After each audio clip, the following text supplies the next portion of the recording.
Yeah, and sometimes, in the National Hockey League, it's easy to sort of, start looking big picture. But I think St. Louis, being a Stanley Cup champion, did a good job in, maybe breaking it down into segments, saying, hey, you know what? Yes, those couple segments where we did lose 6 in a row or 3 or 4, you know what? We have to find a way to make it up. So when you now put it into perspective and saying, guys, if we believe and we do these little details and fix the things and focus on the process, the results take care of themselves. But ultimately, what I think what happened was they did a good job in really highlighting and turning this team over to the Caulfields, to the Suzukis, to the Slafkovskys. And remember, during the rebuild the last couple of years, they were getting some pretty decent goaltending, from Jake Allen. And Primo had some good nights as well, too. And now Montembeault, is amongst the league leaders with regards to wins. He's got 30 wins this season. That's 8th in the National Hockey League.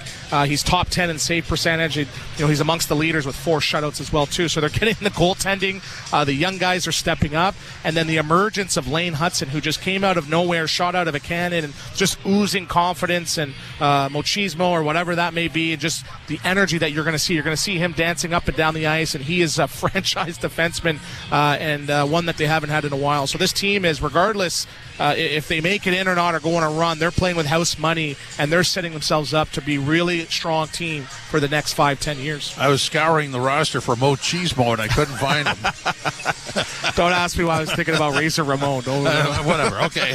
Dobish, by the way, will play in goal tonight for the Habs. And this is what I've learned from doing the Raptors. And so when I say this, it's totally positive. Sometimes when things aren't going well and the turnaround happens, or when things aren't going well, you blame the player. But when the turnaround happens, you also credit the player. But it's everybody. It's the whole organization, because they're working so hard when you don't see them at practice, whatever the sessions, the video sessions, to correct things. And a lot of it is on the player to correct them. But you also have to have a patient support staff to say, try this, work on this, and it always has to be positively reinforced. Otherwise, it goes off the rails. Yeah, and that's where I think Marty St. Louis doesn't get enough credit, because I think he's the perfect coach for this group. And he didn't come in with any glaring accolades as a coach. I believe he was coaching his son in Connecticut in Pee Wee hockey, but I think pride, and this team plays with a lot of pride, and I think he's a very prideful coach, and it just sort of bleeds down into the rest of the group. So I think for them, it's just, yes, they do have some stars, but they have some great role players. And I think maybe we're tired of losing, right? The Andersons, the Gallaghers, and they're saying, hey, you know what? We're still here. Jake Evans, re-upped when he could have said, you know what, I'm not going to sign. I'm going to go chase some money. He believed in what was going on here. So I think that's at a certain point, guys believe that they want to be part of the solution and say, hey, you know what, regardless of the problem, I'm going to stick around and not leave, right? They could have easily flipped Anderson. They could have flipped Savard. They could have flipped, some of these guys, Anderson. Right. But they said, you know what, we want to be the go-to guys here. We want to turn this thing around, because win, lose, or draw, if you have a great effort in Montreal, they support you. Well, that's the first tangible sign of support is at the trade deadline. Yeah. You didn't move anybody? Okay, we're good.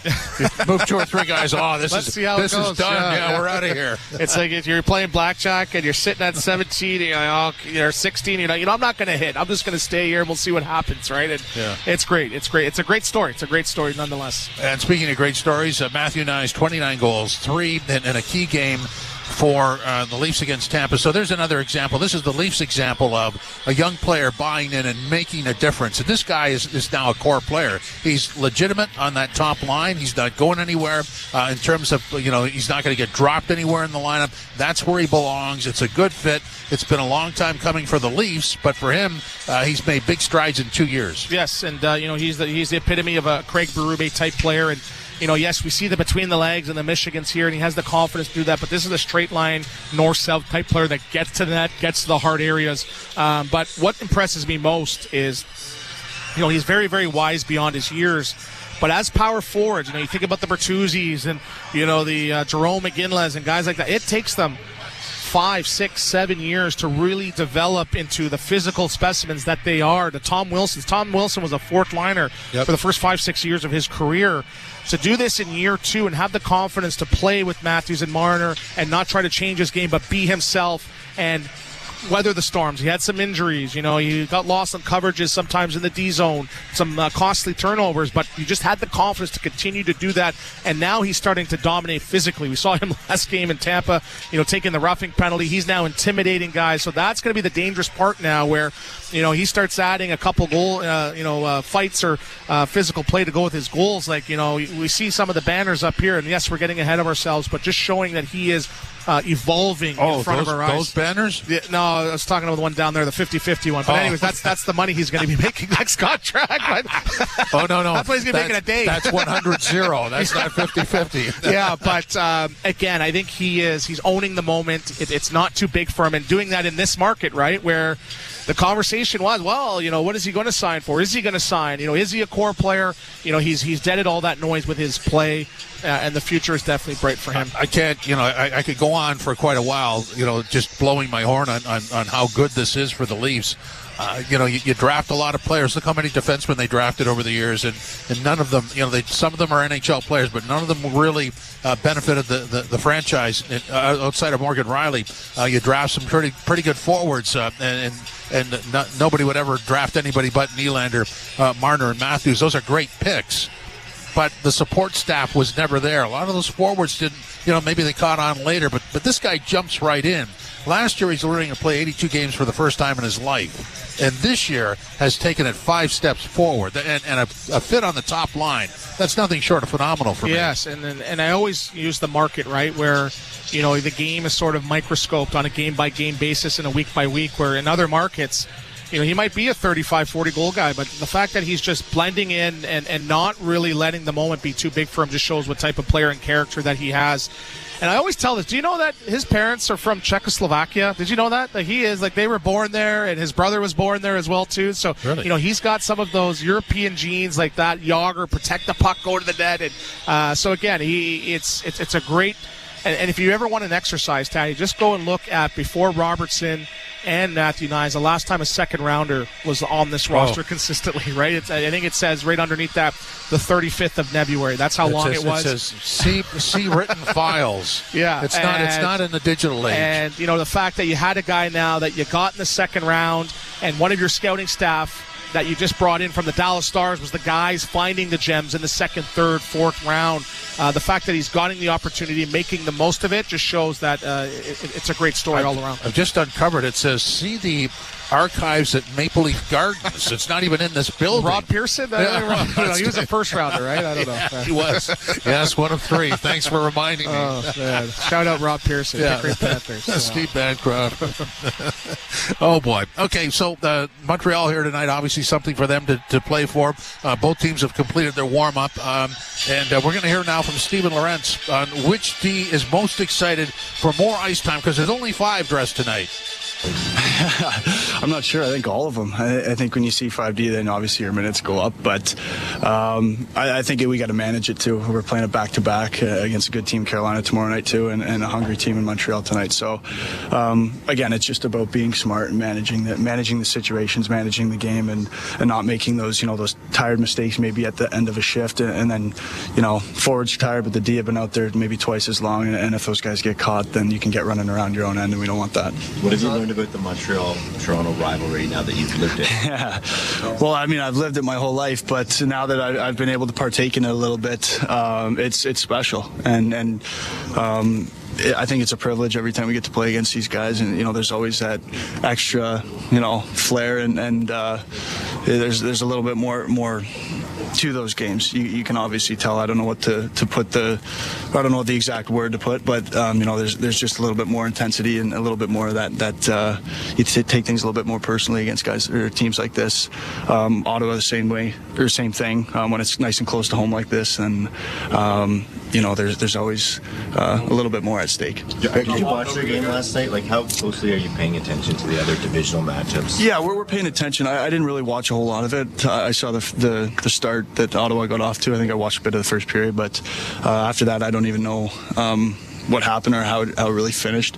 Again, I said it once, I said it before. It's we're focused on what's going on in this locker room, and it's definitely huge being able to clinch the top spot, but wherever we finish, we need to be able to be at the top of our game for round 1 of playoffs.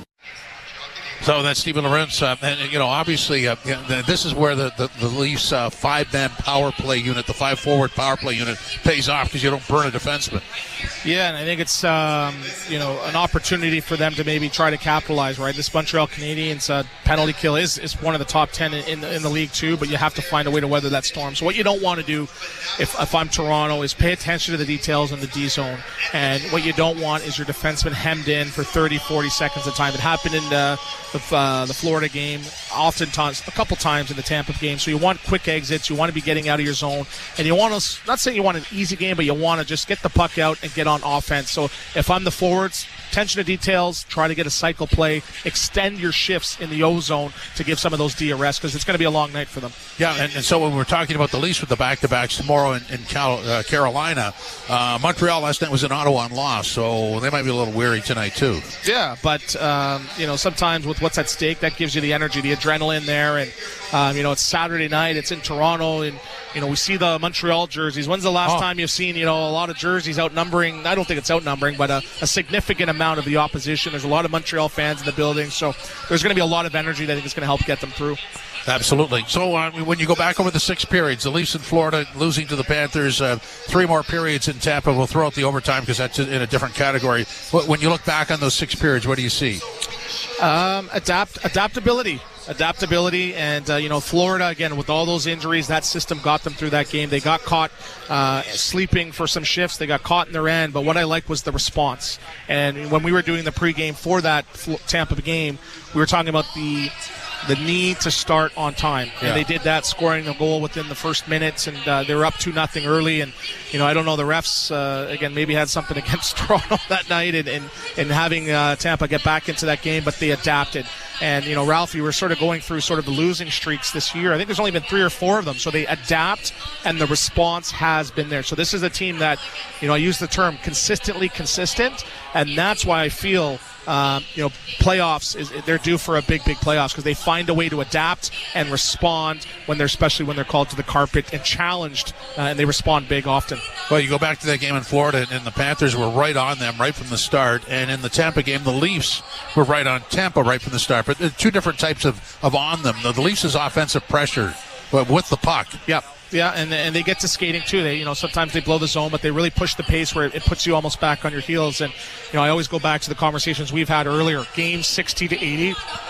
It is a different beast. It is so tough. It's almost like a new season. You're like, whoa, what?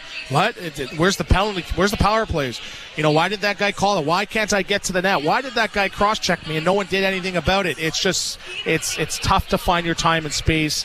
But that's why, you're looking at the Nyes and the Marners and the Tavares and the Nylanders really excel at this point. This is playoff-style hockey, so the fact that they're not just surviving, they're thriving. I think that's why they're going to carry it into a big playoffs along with Austin Matthews. Okay, we're going to step out, come back, and set up the opening faceoff for you next. This is Leafs Game Night on TSN 1050, the iHeartRadio app, and the Leafs Radio Network.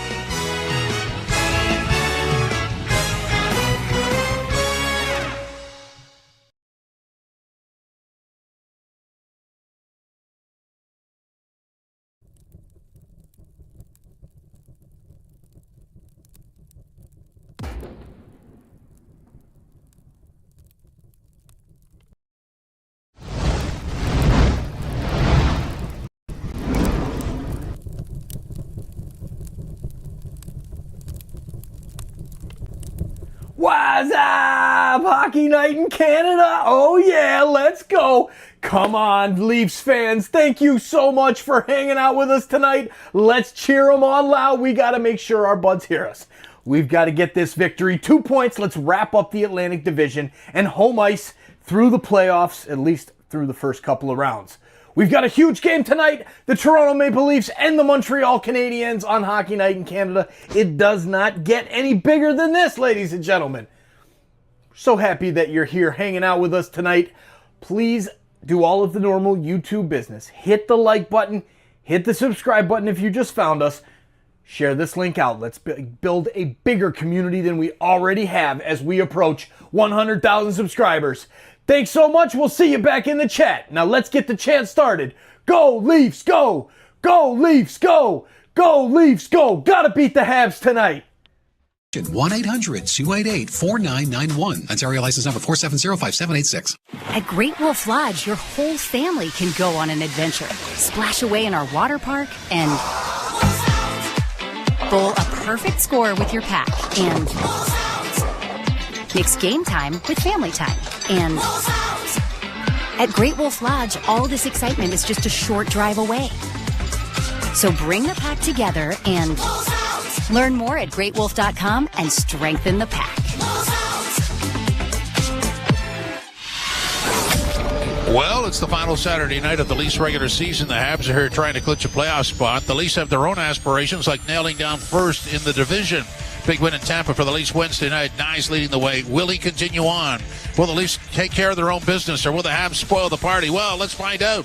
Molson Canadian Leafs hockey starts now. It's time for Molson Canadian Leafs hockey on TSN 1050 and the Leafs Radio Network. The Leafs live here. Oh, yes, they do. Welcome to Scotiabank Arena and Molson Canadian Leafs hockey on TSN 1050 and the Leafs Radio Network. Jim Taddy and former NHLer Anthony Stewart reporting. Bonesy and Ralphie will take over very shortly. The starting lineup is brought to you by Molson, the official beer sponsor of the Toronto Maple Leafs. The Leafs will line up this way. Matthews between Marner and Nyes. Tavares centering Yarncroke and Nylander. Domi centering Robertson and McMahon. Scott Laughton centering Steven Lorentz and Holmberg. The blue line pairings, well, there's only two. It'll be Riley and Carlo. Benoit and Tanev, and Philip Myers is the other defender. They're only going with 5 tonight. Stolar starts in goal. Stu, what do you make of that?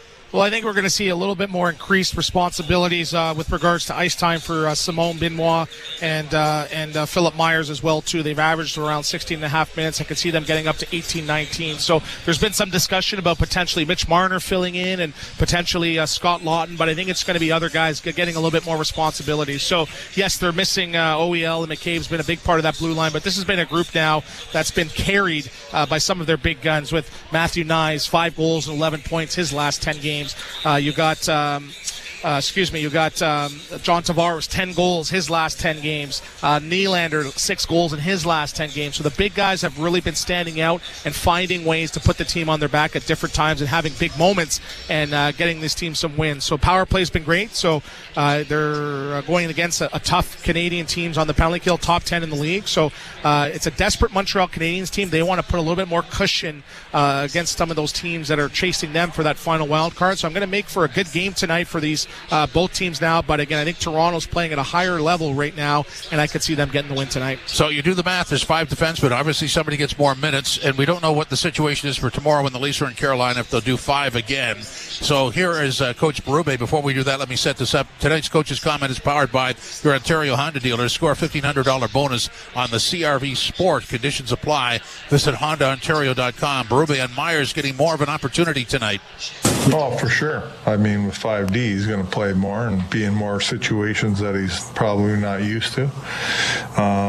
But, you know, when you got 5D like that, it's where our forwards are going to have to work tonight. Like, I mean, they got to do a good job of helping out, you know, get hold-ups and, you know, killing plays in a neutral zone and killing plays out of the offensive zone and not allowing Montreal to gain our zone as much and helping out in a D zone. So they got to help out tonight. What stands out most about your opponent tonight? Well, I think, you know, they've been playing really good hockey for a while now, in my opinion. I think, like I said yesterday, their core group of young guys have grown together here, and Hudson's he's an elite player back there. He's hard to handle. I mean, he drives a lot of their offense, and he's so good with the puck at transporting it up the ice and doing things in the offensive zone that you normally don't see. He's a very elusive player. You know, but like I said, you know, Suzuki and Caulfield and these guys, like they're turning into really good players. What do you make of the evolution of the defenseman that does the stuff that he does? Like, yeah, there's more and more for sure. You know, I can name a number of guys in the league that do the same things as he does. It really puts you on edge, I'll tell you. It's hard to handle in the D zone with these guys that are so elusive. You go out on them and they make a move and they get by and they create time and space for themselves and they can make plays. He's an elite passer. He finds people and he's always looking to make plays. Nylander hasn't played the same amount of minutes as usual the last couple. What are you seeing from his game right now? Oh, I didn't even know he hasn't, but he's down a bit. It's been like the 15th. But it's not, It's just a game. Yeah, it's just a game. I mean, I think the back-to-back games, I was, obviously trying to keep the forward minutes down as much as possible. And, I mean, Mitch and Matty get up there at times with penalties, right? They're killing, and they're out in the boards first, so they eat a lot of PK minutes up, and I think that's what, that's where their minutes get high. But if you look at the 5-on-5 minutes overall, I think they're pretty close. I mean, I've been rolling 4 lines quite a bit lately. Coach Berube getting set for the half. So, Stu, I think you'd agree with me. Edgton, Stone, Matthews between Marner and Nyes, Edgton, Stone, Tavares, and Nylander. The rest is not. Yarncroke is on the left side of that line tonight, and sometimes it's Bobby McMahon. Tonight, Bobby McMahon is on the third line. Domi, I think, is Edgton, Stone, is the number 3 center. Robertson could be up or down.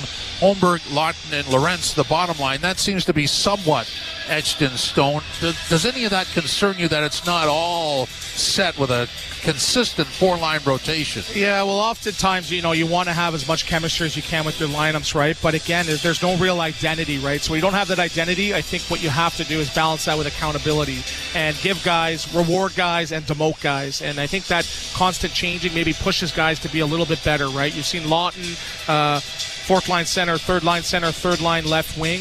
I think for him now, he's saying, I'm on the 4th line. I got to perform better to try to move up the lineup. So Robertson, you've seen him sit for 4 or 5 games, come in, score a bunch of goals. So when you don't have that identity, you have to now force ways to try to get guys to play better. And I think interchanging them, I think that's just Craig Berube's way of trying to find a little bit of balance, but at the end of the day, find something that eventually is going to stick, because you're going to need some sort of that against identity lines specifically that other teams have in the playoffs. Yeah, and I guess if we went back a couple of games and it was Domi between Lawton and Yarncroke, that seemed to work for a couple of games, and then it seemed to fade. Yeah, we talked about going against Nick Paul, right? And then they were in their zone, I think, for 67 minutes, right? So it's right. So again, you're not going to win every single matchup top to bottom, but again, I think that's now where you're going to have to see the Tavares, Matthews, Nylanders, Marners really, really elevate. When they're elevating and those guys are bringing their A game, you could put me on that 4th line. It's probably not going to make that big of a difference. One of the better debates is who is the number 1 goaltender. I don't hear much about that anymore. I believe it's Stolarz. Yeah, well, I heard John Van Riesbroek say it should have been Wall. I don't know what he's talking about, but I think it's Stolarz. Stolarz has been consistent. He had the injuries. He came back, and he was, a little bit playing a little bit small in his crease. But since he's been back, what is he now, 5 or 6 and 1 in his last couple of games as well? He's been playing some great hockey, but the team just has a little bit more confidence playing in front of them. But they're doing a great job at insulating both goaltenders. How many times have you seen 2nd, 3rd, 4th opportunities whacking at the goal, the goalie getting it in there? It's one and done a lot of the times, and if Stolarz sees it, he's going to stop it, and he's looking back, looking like he has early on in the season. Yeah, I don't think anybody would argue that Wall is the guy long term over the next 2 or 3 years. But for right now, Stolarz maybe just a bit more comfort level, isn't there? Yeah, and you're in a win now mode, right? It's the future. What is the future here? Right, we're not too sure. Right, what is the future? Right, it's right now. Where's the second rounders? When are they coming? Right, but it's now. You have to find a way to get some wins, and I think that accountability between both goalies is going to push them. And Wall, if he becomes the number 2. Next year's a new year, good training camp. He can now become a number 1. So it's a good problem to have when you have 2 good goalies pushing each other. That's one of the main reasons I believe you have a first-place team in the division right now. So we can do all the analysis we want, and we pretty well have. But when Montreal plays Toronto, for whatever reason, a lot of the analytics go out the window, and it's a pretty tight hockey game. Yeah, it is. And but I'm going to be interesting to see Lane Hudson. This is Lane Hudson that's really elevated his game in the last 3 weeks to 4 weeks, where he's got a shot first mentality. So he is a game breaker. Caulfield and Slafkovsky and Suzuki, they've been one of the top lines in hockey as well too. But there's going to be a desperation for Montreal. So I think that's going to be the difference. So I don't think it could be tight checking, but it's going to be some desperate hockey on the Montreal's part. And they've won a number of games. I think it's a Philadelphia win and one over Detroit in the last week, where they didn't look good for 40 minutes. But boy, did they pour it on in the third.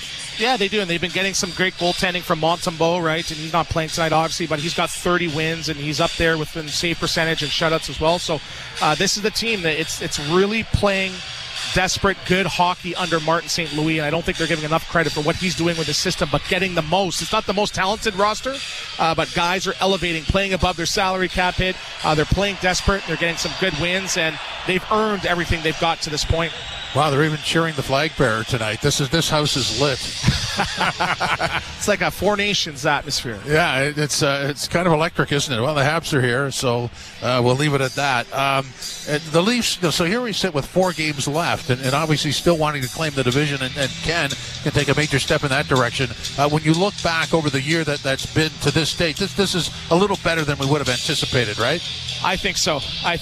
And, you saw some of the other teams. Boston was supposed to maybe win the division. And, again, so this group, and you feel that. But they've been consistently consistent, and that's Craig Berube hockey, and they played it to a T more times than not. So the Habs will hit the ice with a 17-19-4 road record, and the Leafs 25-13-1 on home ice. The power play for the Montreal Canadiens is 20.4, 21st in the league. Their PK is 10th in the league at 81.1, so their special teams add up to 101.4. And for the Leafs, they add up to 103.8, 6th best power play in the league. Power play, or the penalty kill at 20th. We'll step out. The opening faceoff is next. This is Molson Canadian Leafs Hockey on TSN 1050, the iHeartRadio app, and the Leafs Radio Network. As a sports fan, I just want the games. Right now, it's practically a full-time job to figure out which bundle I need. But with the SiriusXM app, it's done the bundling for me. It is gone, a grand slam! I don't have to go anywhere else to get every MLB, NFL, NBA, and NHL game. When there's a college game on, I just search for the school on the SiriusXM app. Holy smokes, what a play! With the all-access plan to the SiriusXM app, I've got the sports world in the palm of my hand. To the end zone, touchdown! No bundle required. NHL Morning Skate. December 15th, Vancouver Canucks were in the playoffs. And this is when they had that big controversy going on. So they had to do something about it. And they did do something about it. Well, now they're not in the playoffs. You know what? They're not even really close anymore. This is the most absurd season falling apart. The most disappointing team this season of the 32 are the Vancouver Canucks. NHL Morning Skate with Scott Laughlin and Gord Stiller. Weekdays 7 a.m. Eastern on NHL Network Radio, SiriusXM 91, and the SiriusXM app. The Power Play with Steve Koulias. General manager of the Winnipeg Jets, Kevin Cheveldayoff. What would finishing first overall mean to the organization, Kevin? Well, I think anytime that, you can finish in an area where you're getting recognized, it's special. But again, the important thing for us is process. Is when we buy into playing the way we need to play, then, we feel comfortable that we'll win more games than not. And then you let the chips fall where they may. The Power Play. Weekdays 3 p.m. Eastern on NHL Network Radio, SiriusXM 91, and the SiriusXM app. Right side to Wilson, centered up. Ovechkin has it. He scores! He scores! Alex Ovechkin scores 895. There's a new goal-scoring champion, and his name is Alexander Ovechkin. He has done it. Congratulations to Alexander Ovechkin. Welcome to Hockey Immortality from everyone at SiriusXM NHL Network Radio. SiriusXM NHL Network Radio puts you on the ice. If the Rangers get into the playoffs, Igor Shesterkin should win the Hart Trophy, because what is going on in front of him is an absolute miracle. They're within a mile of this playoff run. The reason you are inconsistent is because you're consistently inconsistent. That's why they are not Tampa, Florida, Washington. I'm not buying it. What's that song? I won't be fooled again. SiriusXM NHL Network Radio, SiriusXM 91. Hey, Jim Rome here. What's cracking? Hi. Hope you're enjoying the game, and when you're not taking in a game, find us on Sirius Channel 161, XM Channel 206. In fact, we'll be there every weekday afternoon, 3 p.m. to 6 p.m. Eastern Time. If you've got something you want to break down from this game, you know where to find us. Just make sure you have it taken, don't suck. Step your game up. That has never changed. In fact, this show has never changed. We're just back home, and it's great to be there. Sirius 161, XM 206. See you there. It's soccer's most thrilling league. Only the Premier League can make you feel like this. And now every match is on the SiriusXM app. Can you believe it? From the title race. This is remarkable. Keeps this title charge on track, surely. To the relegation fight. The impossible may still be possible. Hear every English Premier League match on Sirius XM FC 157 and the Sirius XM app. Just search for your favorite club. The biggest names in the game. Trying to get behind Ristolainen. Walks in. Put it between his legs. Shoots it. Score! NHL play-by-play on Sirius XM.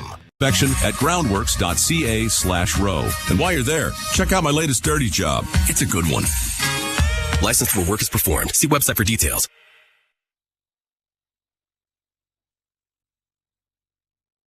Order up for Damien. Hey, how did your doctor's appointment go, by the way? Did you ask about Rybelsus? Actually, I'm seeing my doctor later today. Did you say Rybelsus? My dad's been talking about Rybelsus. Rybelsus? Really? Yeah, he says it's a pill that... Well, I'll definitely be asking my doctor if Rybelsus is right for me. Rybelsus. Ask your doctor or visit rybelsus.ca. Order up for Rybelsus.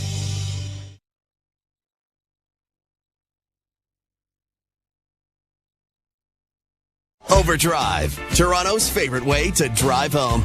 Weekdays 4 to 7 on TSN 1050.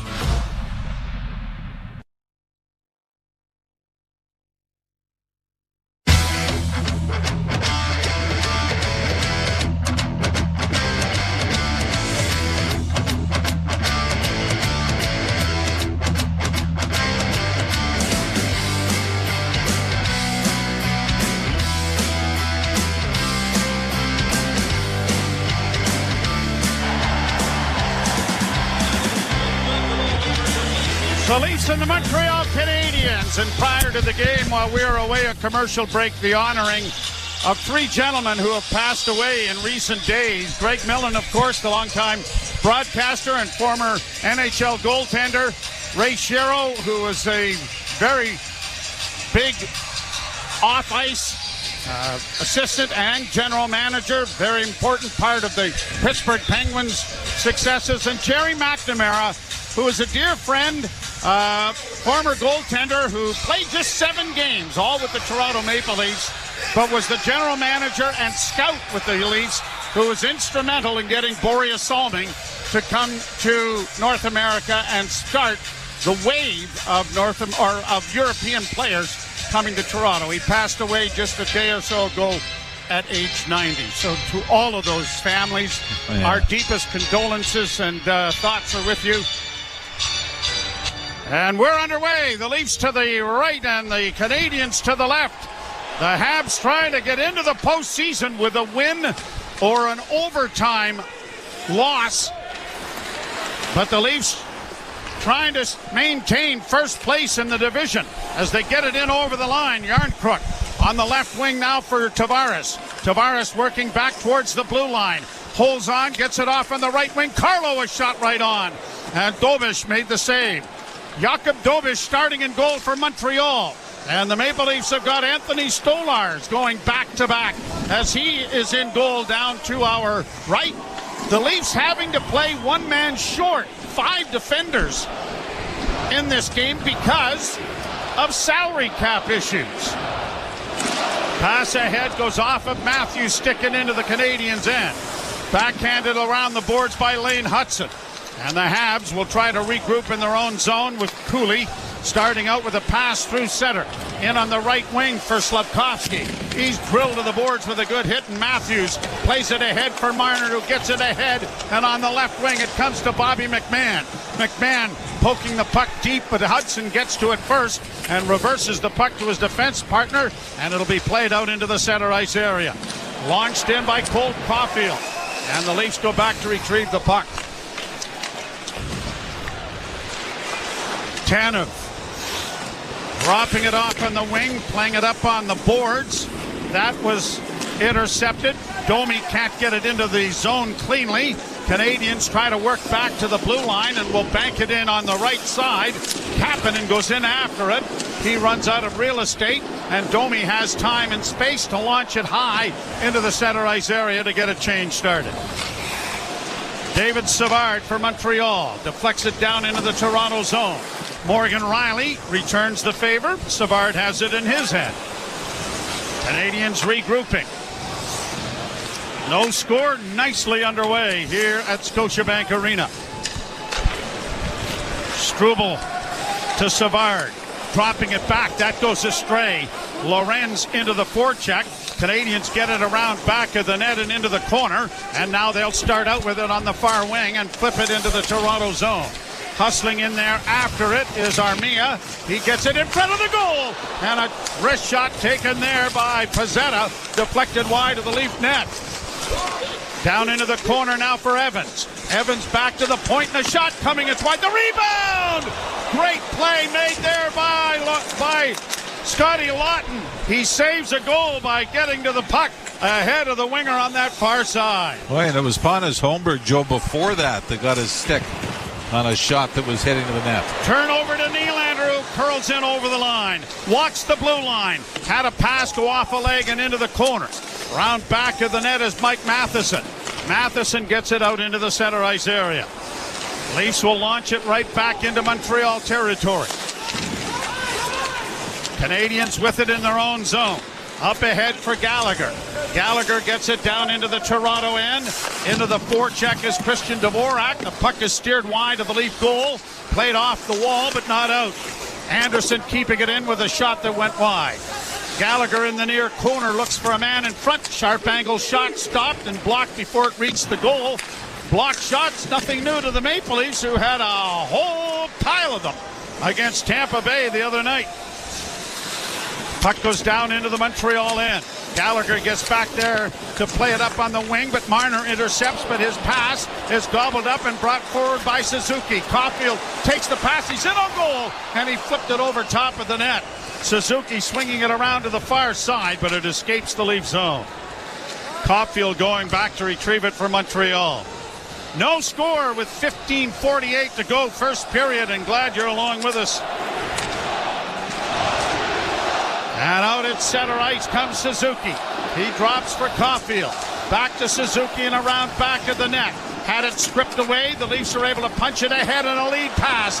Gets to center and Marner had it roll off his stick and cleared in on goal, where it's going to be covered up by Dobish, and he will hold on. As we introduce James Ralph, Esquire. I've already spoken.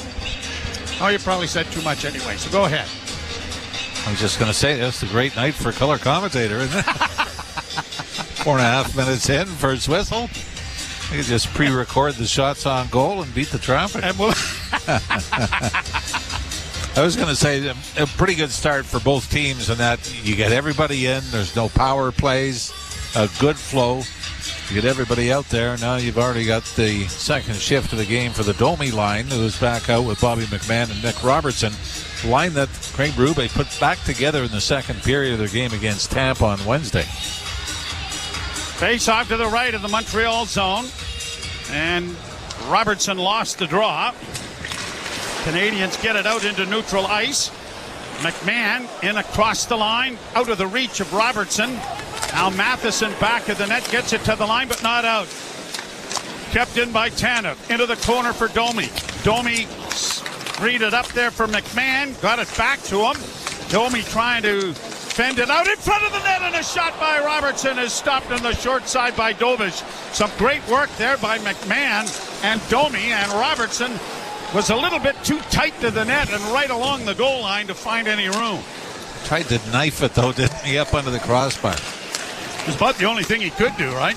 Played into the Toronto zone. Chopped high in the air. The Leafs able to free it up, but now Benoit up against the boards. The Montreal product sends it around to the far side. Struble gets there first for Montreal. Puck comes into the slot area, and the Leafs are going to play it to an open wing, and Lawton chips it out at center ice. Grabbed off there. Unable to get it into the zone was Pontus Holmberg. Flipped high back into Toronto territory. Myers for Benoit. Nicely evades the forecheck. Starts up the left wing boards with a pass that was redirected by Lawton, but not in deep. Holmberg, though, forces it back behind the Montreal goal. No score. We played 6 minutes of the first period. Played ahead at center. Brought in over the line by Armia. He works to the left wing half boards, then took a shot that was well wide of the net. Habs keep it in on the right wing. Backhanded behind the net by Gooley. And a penalty is coming here. Boy, this is a weak call here. Well, let's introduce the folks. Garrett Rank and Trevor Hansen, pick your man, are the referees. Devin Berg and Tyson Baker are the linesmen. Cross-checking. I mean, this is Michael Pizzato. Congratulations. Huge dive in front, minimal contact. Craig Berube can't believe it, but we can. All right, it'll be a power play for Montreal when we return. No score. You're listening to Molson Leaf Hockey on TSN 1050 and the Maple Leafs Radio Network. The Power Play with Steve Koulias. General manager of the Winnipeg Jets, Kevin Cheveldayoff. What would finishing first overall mean to the organization, Kevin? Well, I think anytime that, you can finish in an area where you're getting recognized, it's special. But again, the important thing for us is process. Is when we buy into playing the way we need to play, then, we feel comfortable that we'll win more games than not. And then you let the chips fall where they may. The Power Play, weekdays 3 p.m. Eastern on NHL Network Radio, Sirius XM 91 and the Sirius XM app. The biggest names in the game. Trying to get behind Ristolainen, walks in, put it between his legs, shoots it, score! NHL play-by-play on Sirius XM. NHL Morning Skate. December 15th, Vancouver Canucks were in the playoffs. And this is when they had that big controversy going on. So they had to do something about it. And they did do something about it. Well, now they're not in the playoffs. You know what? They're not even really close anymore. This is the most absurd season falling apart. The most disappointing team this season of the 32 are the Vancouver Canucks. NHL Morning Skate with Scott Laughlin and Gord Stellick. Weekdays 7 a.m. Eastern on NHL Network Radio, Sirius XM 91 and the Sirius XM app. Hey, Jim Rome here. What's cracking? Hi. Hope you're enjoying the game. And when you're not taking in a game, find us on Sirius Channel 161, XM Channel 206. In fact, we'll be there every weekday afternoon, 3 p.m. to 6 p.m. Eastern Time. If you've got something you want to break down from this game, you know where to find us. Just make sure you have a take and don't suck. Step your game up. That has never changed. In fact, the show has never changed. We're just back home. And it's great to be there. Sirius 161, XM 206. See you there. Penalty kill brought to you by CMC Markets. Take your trading to the next level with $0 commission on stocks. Maple Leafs 20th in the league in penalty killing, 50 of 225. Last 5 games, they've given up just 1 goal, but only 8 times short. Here's Caulfield on the right wing side into the corner, gets it returned. Caulfield at the near half boards, slides it back to the blue line. Walking the line there was Hudson. Back to Caulfield, a shot blockered away there by Stolars. Puck along the boards, pushed back towards the blue line. It comes back on the right side for Suzuki. He doesn't shoot it, banks it back to Hudson. Hudson to the far side. Laine with a pass in front of the net. Rebound in front of the goal. Cleared to the line but not out. Hudson keeping it in. Off on the far side, Laine getting it back now to Suzuki. Suzuki holds, still with it. Suzuki down into the corner. Playing it back, it comes to Hudson. He walks the line to the middle of the ice. Looks on both sides and comes back to Suzuki. Pass to Laine, one-timer, stop. Rebound went right through Stolars but went wide. Leafs trying to get it off the boards but can't. Puck along the boards into the corner. Played around the boards by Slafkovsky. To the point now for Suzuki. Suzuki on the near half boards again. Down into the corner, Slafkovsky. Back to Suzuki and now to Hudson. Hudson walking the line. Slides it off to Suzuki and a shot is wide of the net. Laine on the far half wall. Back to the blue line off a stick but controlled by Suzuki. Into Slafkovsky. Back it comes to Suzuki again. He walks back towards the blue line. Feeds it off to Hudson. Near side off the skate of Slafkovsky to Laine. Laine in the corner. Sharp angle shot by Caulfield was wide. 26 seconds left in the penalty. Far side is going to be intercepted by the Leafs and shot down the ice. How was that for a penalty kill? 140 in your own end, and the Leafs are able to finally survive it by getting it down the ice. Patrick Laine has 20 goals this year, 15 of them on the power play, and obviously the Canadiens' power play has improved a great deal since he's arrived on the scene. Puck back to the point, the penalty to Myers is over. A shot in traffic, deflects out at center, but Myers had gone to the bench. Play it around the boards to the far side. Brandon Carlo got it away from one man, and out come the Leafs now, led by Nyes, who failed to get it ahead for Lawton. Leafs are changing. Lawton out there, along with Pontus Holmberg, played to the Leaf blue line and into the zone. Dvorak taken to the boards as the puck goes high in the air. Bit of interference there, run by Anderson as the Leaf player didn't touch the puck. Another shot blocked by the Leafs, and the puck is around the boards to the side of the net where it's going to be covered up by Anthony Stolarz. And Gallagher, I was going to say nose to nose with Carlo, but it was more nose to chest with Brandon Carlo. I will tell you, it was a clear dive that drew the penalty for the Montreal Canadiens. And I was saying, and I'll ask you your thoughts on it. What if when you can challenge, you could actually challenge that it was an embellishment? Now, would you be for that? Well, as long as the games were under 5 hours. No, you still only get the one challenge. Get one challenge. Yeah. Oh, I see. So whether right. you use it for a goal or anything else? Yeah. Now, would you have used it there? No. Probably not at this time. Too early. No, but I could see that. And then you have to put the player that dove his picture up on the scoreboard the rest of the game. Really? Yes. Like a wanted poster. It's like and you go to the penalty box and you feel shame? Yes. Flipped high into the Montreal zone. Who was that? What was it? LaRue. Wasn't it? What's the character? Oh, Denny Lemieux. Denny Lemieux. Yeah. Here's Myers at his own blue line, got it ahead. Nylander snaps it into the zone. Pounding down the wall was Järnkrok. Back at the net. Nylander comes out of the corner. Sharp angle, doesn't shoot it. Back to the point it goes. Carlo a drive. And that was blockered by Dobish. It fell to his knees, and he was able to get a glove on it. Boy, John Tavares. And he'll hold on. Looking for a redirection and a rebound. I think Kelly Järnkrok might have had a swipe at it as well as it came in through the point.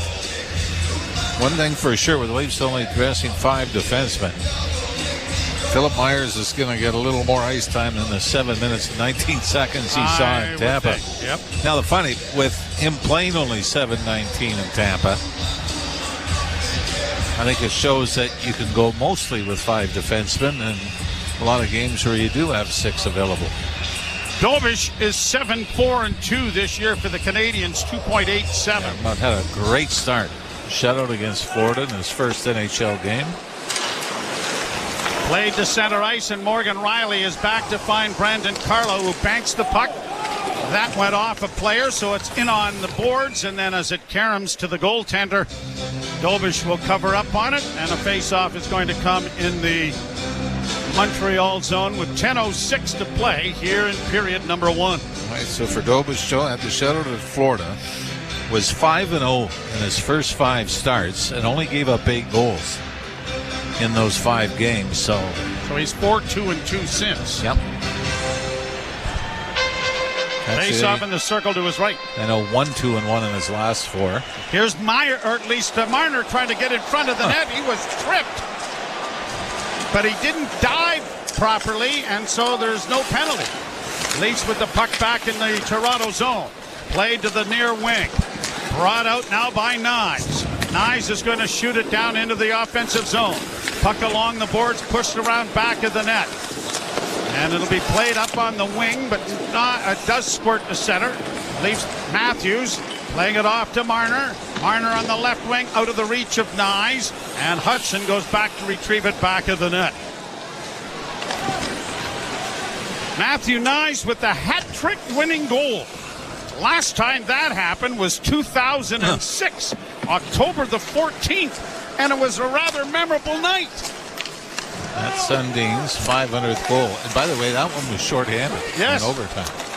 Puck back in the Toronto end. Tanev up ahead for Bobby McMahon. Tried to make a backhand pass, then got it to Domi. Domi's in over the line, drops it into the corner. Unable to reach it, though, was Robertson. Back to the point to Riley. Fanned on a pass. Now he tries to send it to the net, and it goes off his stick and off the boards to the far corner. Centering pass, and Domi tipped it, but it went well wide of the goal. Canadians back in their own end. Shots favor Toronto 4-2. Power plays 1-0 in favor of Montreal. In over the line, and a shot by Kapanen deflects, and it's going to be cleared by the Leafs back down into the offensive zone, but icing waved off. Quickly played up ahead by the Canadians. And I guess it was offside. as it's coming all the way back into the Canadian zone with 8:25 left to play in the period. And we're going to go to a commercial break. It is 0-0. The Leafs and the Habs. You're listening to Molson Leaf Hockey on TSN 1050 and the Maple Leafs Radio Network. From the biggest stadiums to the coziest holes in the wall. From house parties to porch hangs to pride celebrations. From your favorite fuzz shop to your local Indian spot. From noodle bars to sports bars to salsa bars. There's a Molson with your name on it. Canadian Ultra XL. Molson. Everyone in. Must be legal drinking age. Alpine News Network is here live with one of our superheroes. Joe and Lucy needed a new roof and reached out to Alpine Credits. I flew over to help them with a home renovation loan. I suggested they transform their house into a giant robot head. Beams that shoot from the eyes. Pew, pew. Instead, they just went with shingles. But it's pretty glorious. Own your home? Need a loan? Alpine Credits can help. Alpine Credits, where homeowners get approved. Just for license 12616. Your sneakers are staring directly at you. You try to look away, but you can't. You're lace to face. They're saying, Rome wasn't built in a day, and your six-pack won't be either. But you've got to start somewhere. Stop staring, put us on, take that first step, or lunge, or squat. Start small, start somewhere. Join for $7.99 every 2 weeks at fitforless.ca and experience fitness simplified. Some conditions apply. Fit for Less. Everybody happy. Joe Bowen along with Jim Ralph. Jim Chatty and Anthony Stewart will be along with our intermissions. Cameron Moore running the operation. Alex Mandarino pushing buttons. And Josh Lippa resplendent in another rental suit that he's got going tonight that's really looking good on him. Well, it's nice of you to give him that car to the guy. Well, it is. It is. Although he has to have it back to Malabar's by midnight tonight, I believe. No, what is Malabar's? Malabar's used to be a costume house. Oh. Which is pretty much what Josh is wearing. It's kind of a costume. Hence the pilgrim hat. Hence the pilgrim hat, yes.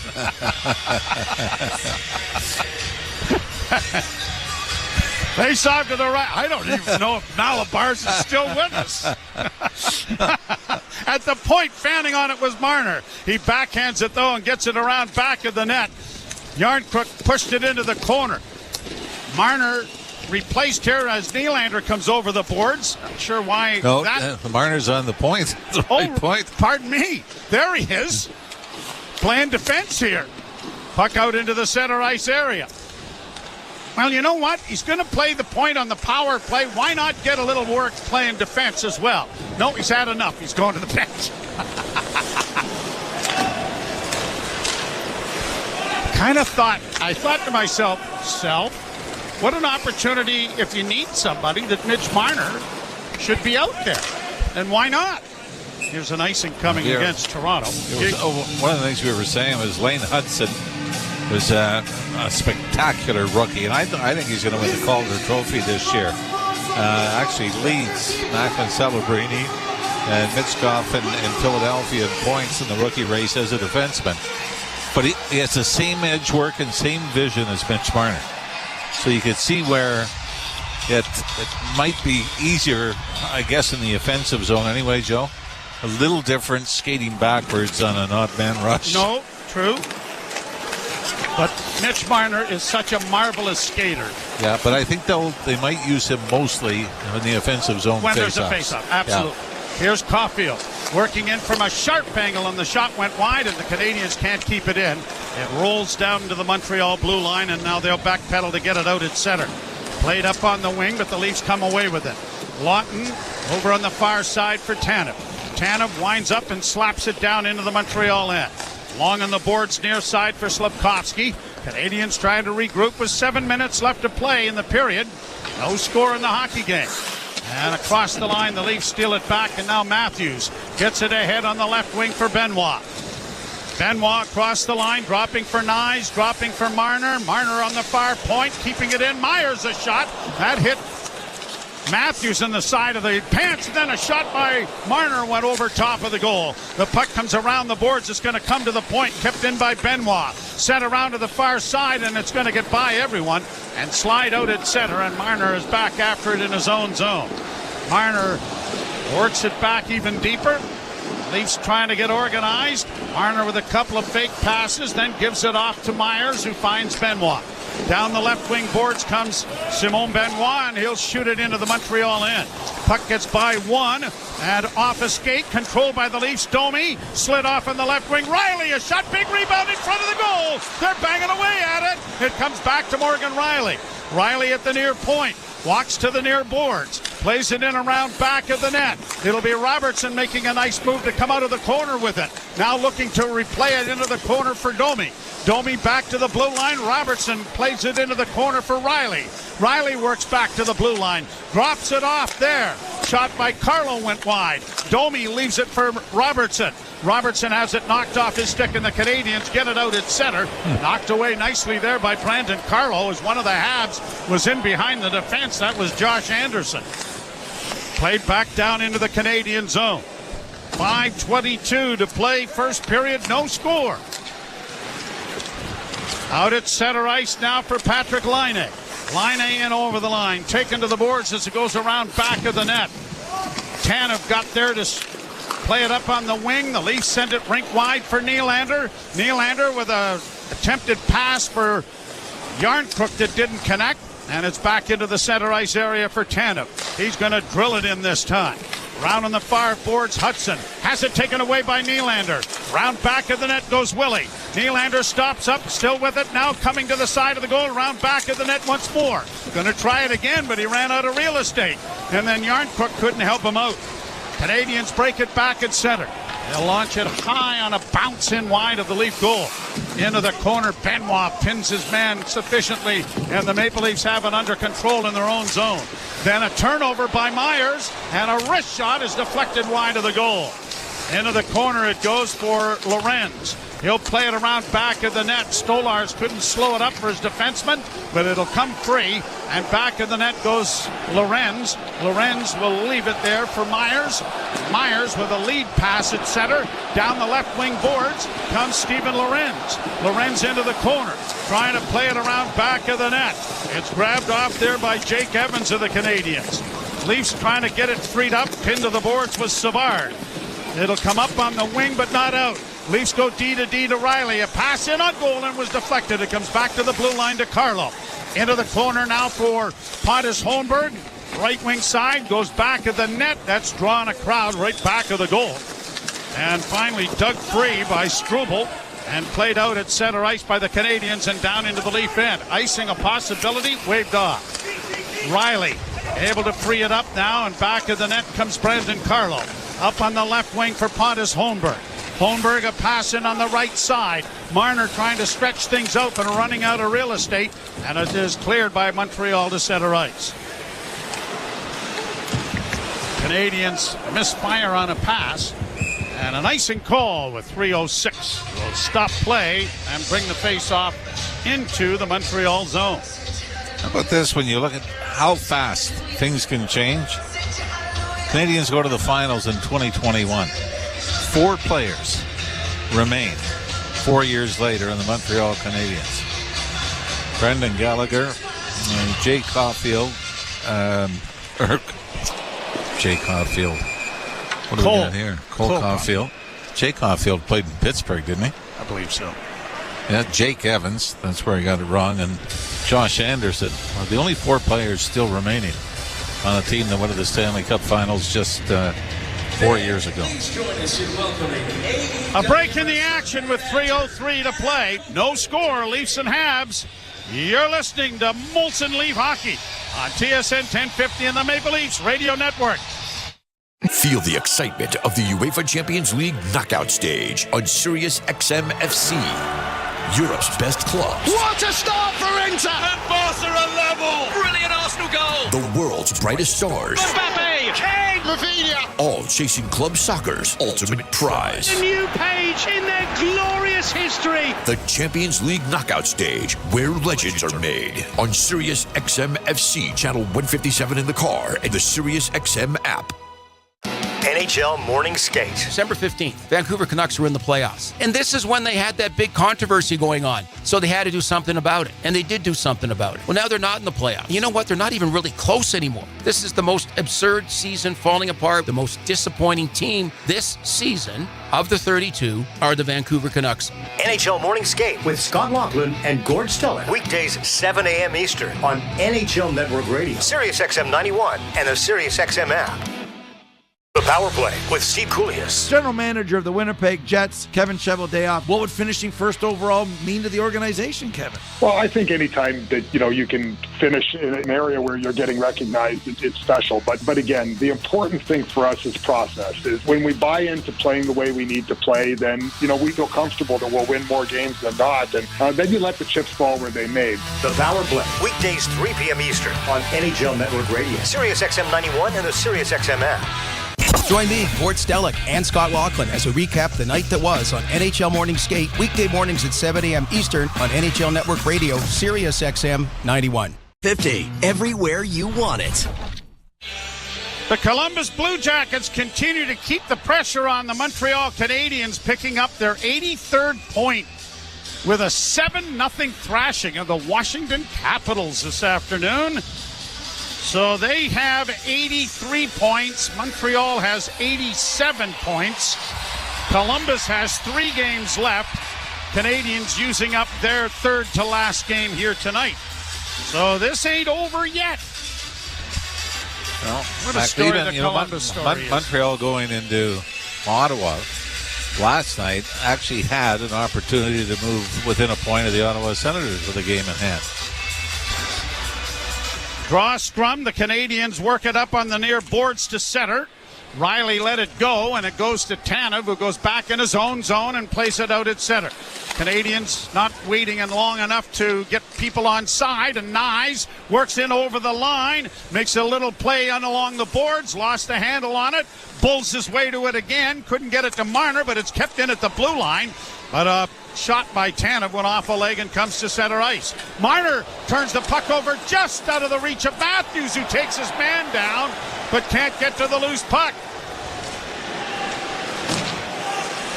Canadiens back in their own zone. 2:20 left to play here in the first. A pass by the Leafs into the corner goes too far. Brandon Carlos sending it into the Canadiens' end. And the Habs regroup it now with the near side for Carrier. Carrier ahead at center, launched high by Josh Anderson into the Toronto zone. Myers gets it back at the net from Brandon Carlo. On the wing it goes to Nylander. He works it up on the wing and plays it out at center for Tavares. Tavares left it for Nylander. Up on the right side it goes for Yarncrook. Yarncrook couldn't get it to that. It comes off his stick and comes in front of the net. Tavares trying to get it free. He makes it to the right wing side for Nylander. Centering pass, Tavares at the side of the goal. That was stopped on the short side. The jam play, and down is Dobish to cover up on it. Another one of those nice little tight plays by John Tavares. Gets an opportunity here. This time Tavares almost the exact same spot Nick Robertson was in earlier, where he's stationary and about a foot from the goal line. And Dobish has the short side sealed off pretty well. The Leafs get a couple of whacks at it. Shots on goal now 10-2. Favoring the Leafs with 1:35 to go in the first period. Montreal was outshot 10-2 halfway through the first period last night in Ottawa, but we're down 2-0 in that game. Face off to the left in the Montreal zone, won by Toronto. A wrist shot is fired wide of the goal by McMahon. Along the boards on the near side for Gallagher. He'll get it out at center. The pass knocked away. Robertson is back to retrieve it. Narrowly almost gave it away there on a pass to Morgan Riley, and the Leafs will get it airmailed out at center, but it's going to go into the bench. And so with a minute 16 to go in the period, a face-off coming in the Toronto zone to the right. Only 10 face-offs so far in this period. There really hasn't been a lot going on as far as scoring chances. Scoring chances, but there haven't been a lot of whistles. Leafs have won 6 out of the 10 to this point. Scott Lawton will come out to take this.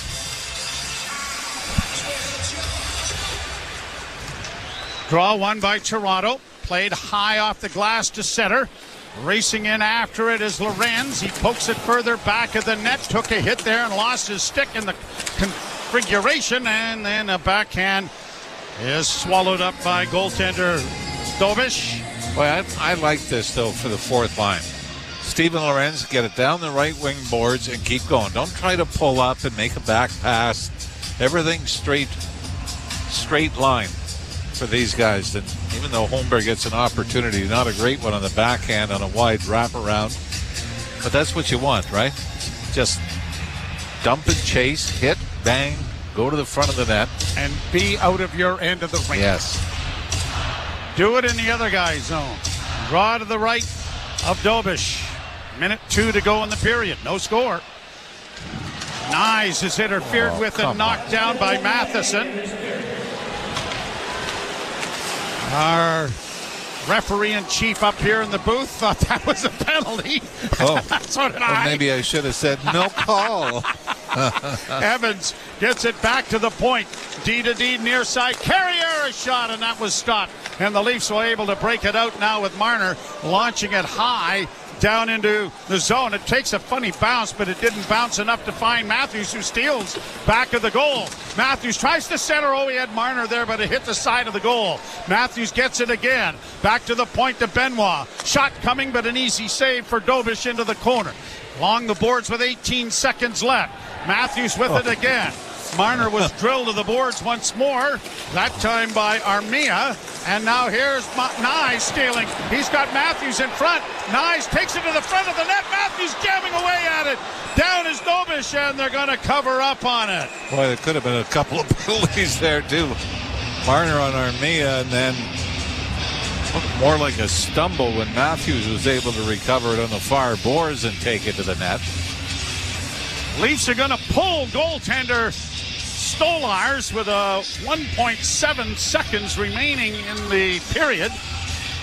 Lots of time for Matthew Nyes. Lots of time here. Got all kinds of It's not that big a deal. No, it's not. I used to get pulled in the first period all the time. Oh, really? Oh, yeah. Not for this occasion? Lot earlier than this. Draw to the left in the Canadian zone. Tavares hoping to draw it back to Matthews. And he'll draw it back, but it's out of the reach of everyone. And there's the horn to end a scoreless first period. Willie Nylander still gave the little sprint back. Just in case. Just to avoid that You moment. never know if somebody's a little slow on the clock. You can't really, judge that. Leafs outshoot the the Canadiens 10-2 in a scoreless first period. Jim Taddy along with Anthony Stewart coming your way with our first period intermission. You're listening to Molson Leaf Hockey on TSN 1050 and the Maple Leafs Radio Network. Because sometimes the music needs to speak for itself. Calm your commute with the instrumental channels on the Sirius XM app. From smooth jazz and epic orchestras to lo-fi beats and high-energy rock anthems. Find over a dozen instrumental channels available anytime. At home, on your phone, computer, Alexa, TV, or other internet-connected devices. NHL Morning Skate. December 15th, Vancouver Canucks were in the playoffs. And this is when they had that big controversy going on. So they had to do something about it. And they did do something about it. Well, now they're not in the playoffs. You know what? They're not even really close anymore. This is the most absurd season falling apart. The most disappointing team this season of the 32 are the Vancouver Canucks. NHL Morning Skate with Scott Laughlin and Gord Stellick. Weekdays 7 a.m. Eastern on NHL Network Radio, Sirius XM 91, and the Sirius XM app.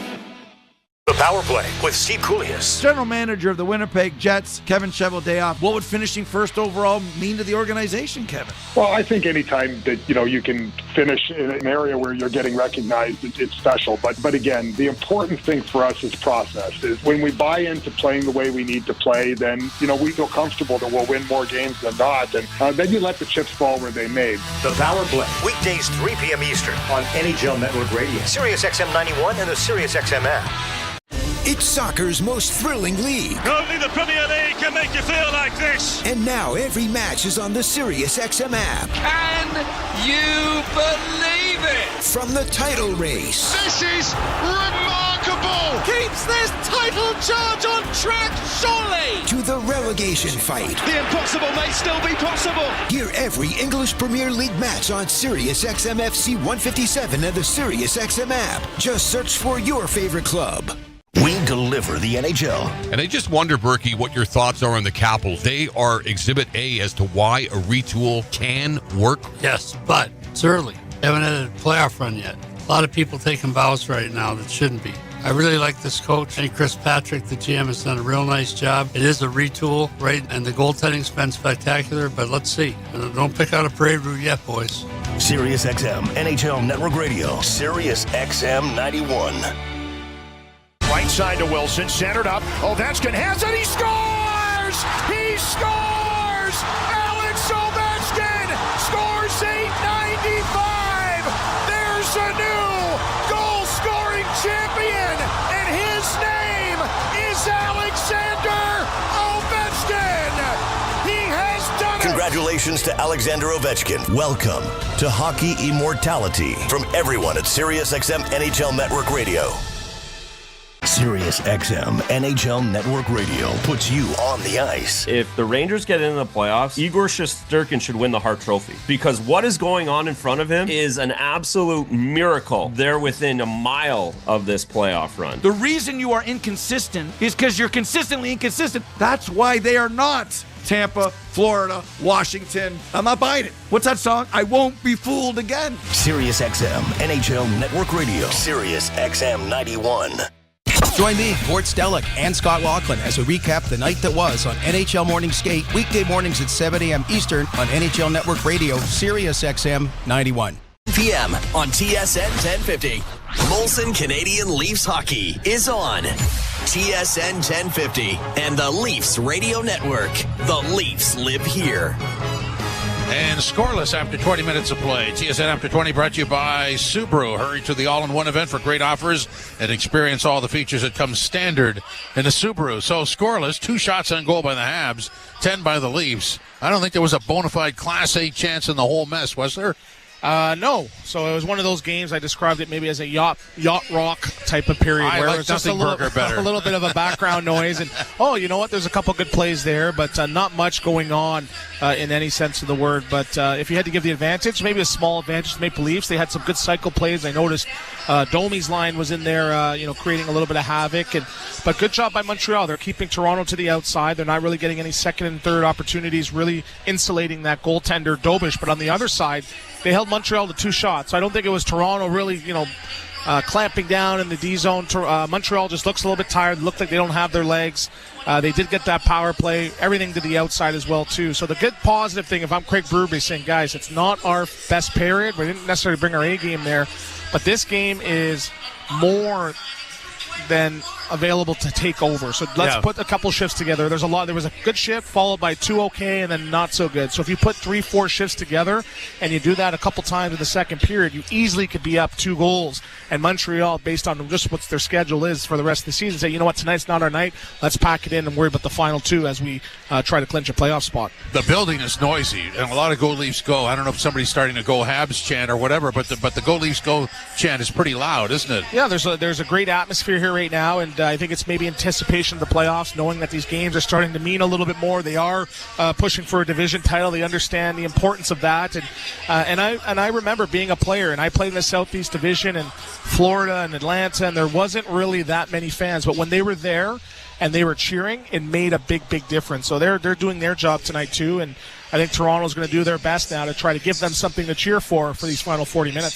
So I'm led to believe that this is, not a bad start for Montreal. This is sort of what they do, and they work their way into the game. I think maybe we were looking for a little more dynamic start from the Leafs.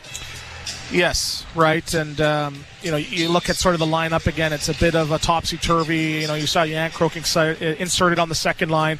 But I'm Craig Berube. I'm like, we're short of defensemen.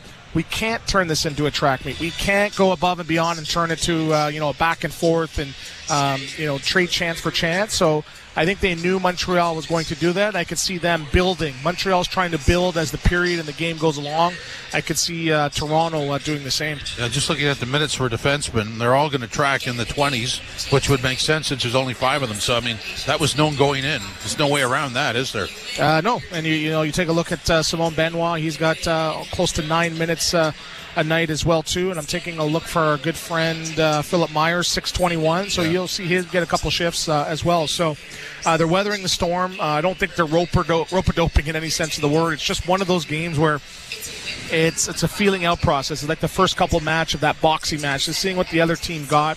But if I'm Craig Berube now, it's like, hey, guys, yes, let's be mindful of playing the game the right way, but let's get a little bit more sustained pressure. Let's start getting right habits that's going to make us a positive team and a net positive team come playoff time. So for me, I want to see them, you saw Matthews get tangled up a couple times there, draw a couple penalties. Let's now start working on our power play minutes. Maybe let's give some other guys an opportunity to get involved on the offense. So that's my goal going into the second if I'm the Maple Leafs. I guess the only event of the first period was the Myers penalty. And on the power play, the Habs had good possession but didn't really get anything off. Yeah, and 21st best power play in the league, and they did a lot from the outside, right? Hudson's got the head fakes. He's very dynamic at getting across the line and kicking it back down to Suzuki. They hit Line for the one-timer, but that's Ovechkin's spot. That's not Line's spot. It was a pretty extreme outside shot, wasn't it? Yeah. I'm not sure if you remember the one time Mike Richards scored from the corner. He looked like a young Mike Richards from there, too. Wow, so, that's a reference. Yeah, so I think they need to find a way to penetrate. But good job on Toronto. They've been emphasizing protecting the interior. I think they did a good job in holding Montreal only to 2 shots. So let's project into the second period. I would expect to be some sort of a change. I don't think this goes on all night. No. I don't think there's any Gatorade containers being toppled over, but I can see, some lines starting to build and to getting some positive shifts. I saw Matthews, Nyes almost hit Matthews there. They're building a little bit of chemistry tonight. I really want to see a little bit more of that Max Domi line. I think they had a pretty decent first. I'd like to see them get a little bit more involved, and I can see them being a difference maker with the depth compared to Montreal. I was looking for the busiest Leaf out there. Mitch Marner played .658. He had 3 shots on goal, so he might have been the most active. Yeah, he's dancing out there. I noticed Nylander's got a hop in his step. I'm still waiting for Tavares, but it's like one of those games. It's like, okay, we got the game tomorrow. They're coming in tonight after a back-to-back. So it's like, which way is this going to go? Okay, let's now put the foot on the gas. So that's where, I've been in this situation, guys. I know we're feeling the other team out, but let's make a push. We can make a push for 7-8 minutes and maybe put this game away. So I think that's the mentality, and I think that's maybe the strategy coming in. So I'm going to look for these first 5 minutes here. I'm expecting a couple big hits. I noticed that the first couple shifts. I'm expecting shots 15 to 5, and hopefully a goal and a power play for Toronto. As long as you're not saying an hour from now, guys, let's get something going. Yeah. This will be the third period.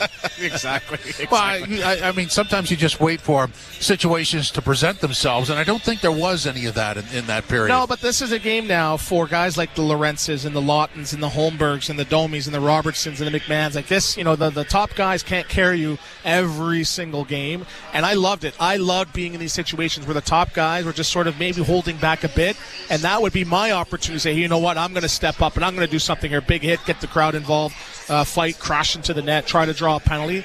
Just build small wins to start. I think equal the big ones come the end of the game. Thanks, Stu. So it's scoreless after the first period of play at Scotiabank Arena. The Leafs had 10 shots on goal, and the Habs responded with 2. Even though they had a power play, so not much to pick about there. And we'll come back and do the out-of-town scoreboard. This is Molson Canadian Leafs Hockey. Leafs Game Night on TSN 1050, the iHeartRadio app, and the Leafs Radio Network. Alpine News Network is here live with one of our superheroes. I don't want to say I'm a big deal, but I am a superhero.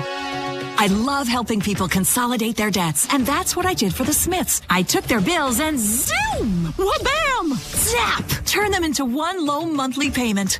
No, the sound's not necessary, but it's part of the fun. Own your home? Need a loan? Alpine Credits can help. Alpine Credits, where homeowners get approved. Just for license 12616. From the biggest stadiums to the coziest holes in the wall. From house parties to porch hangs to pride celebrations. From your favorite fuss shop to your local Indian spot. From noodle bars to sports bars to salsa bars. There's a Molson with your name on it. Canadian Ultra XL. Molson. Everyone in. Must be legal drinking age. Mike Rowe here with a quick question. Have you noticed mold, mildew, bowing walls, or water in your basement? I hope not, but if you have, your basement is losing the war against groundwater. That's where Groundworks comes in. They can honestly assess your situation and create a plan to waterproof your basement and stabilize your walls. Schedule your free inspection at groundworks.ca/row. And while you're there, check out my latest dirty job. It's a good one. Licensed where work is performed. See website for details. The Bugs are back in town. OVO by Cirque du Soleil. With new characters, new staging, and new mind-bending acrobatics. OVO, playing May 1st to June 28th at Lakeshore Boulevard West. OVO thanks its presenting partner, Sun Life. Tickets at CirqueDuSoleil.com. Red and white. It runs through the veins of everyone who calls our country home. It brings us closer together, no matter where we are. This spring, patients across Canada need you to give a little red and white. Canadian Blood Services needs 450 new blood and plasma donors every day to fuel Canada's lifeline. Let's get Canada's blood pumping. Book an appointment today at blood.ca/450. Get spring ready with CarQuest Auto Parts. Save now on premium brand name products. Castrol Magnatech Synthetic Oil 5-liter jugs, $31.97. DieHard Lawn and Garden Battery Gold, $59.97. Rain-X Summer Breeze Washer Fluid 3.78-liter jug, only $3.97.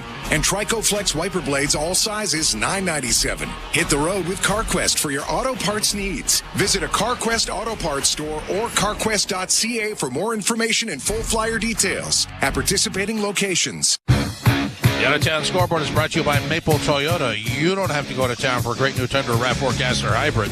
Maple Toyota has them in stock and ready to deliver. Visit mapletoyota.com. Third period, Panthers 2-1 over the Sabres. End of the first, Chicago 2-0 over the Winnipeg Jets. And these are done. Flyers eliminate the Islanders by winning 4-3 in a shootout. Jackets stay alive 7-0 over Washington. Rangers are eliminated, losing 7-3 to the Hurricanes. It was the Kings 5-4 over the Avs. Tonight, Utah in Dallas. Predators in Vegas against the Golden Knights. Blues in Seattle against the Kraken. And the Wild in Vancouver against the Canucks. Here, it is scoreless. Leafs and Habs after 20 minutes of play. Oh, yes, Guy. The second period is next. This is Molson Canadian Leafs Hockey on TSN 1050, the iHeartRadio app, and the Leafs Radio Network.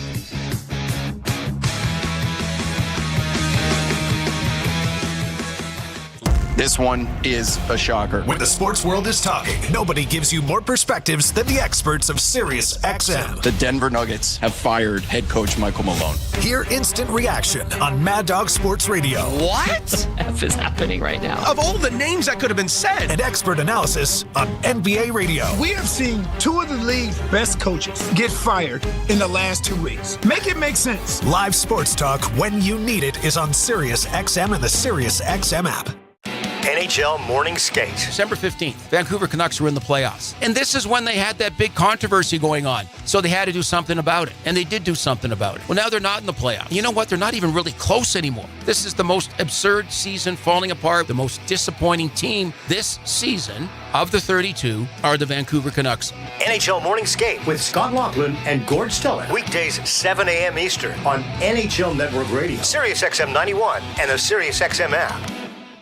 The Power Play with Steve Koulias. General manager of the Winnipeg Jets, Kevin Cheveldayoff. What would finishing first overall mean to the organization, Kevin? Well, I think anytime that, you can finish in an area where you're getting recognized, it's special. But again, the important thing for us is process. Is when we buy into playing the way we need to play, then, we feel comfortable that we'll win more games than not. And then you let the chips fall where they may. The Power Play, weekdays 3 p.m. Eastern on NHL Network Radio, Sirius XM 91 and the Sirius XM app.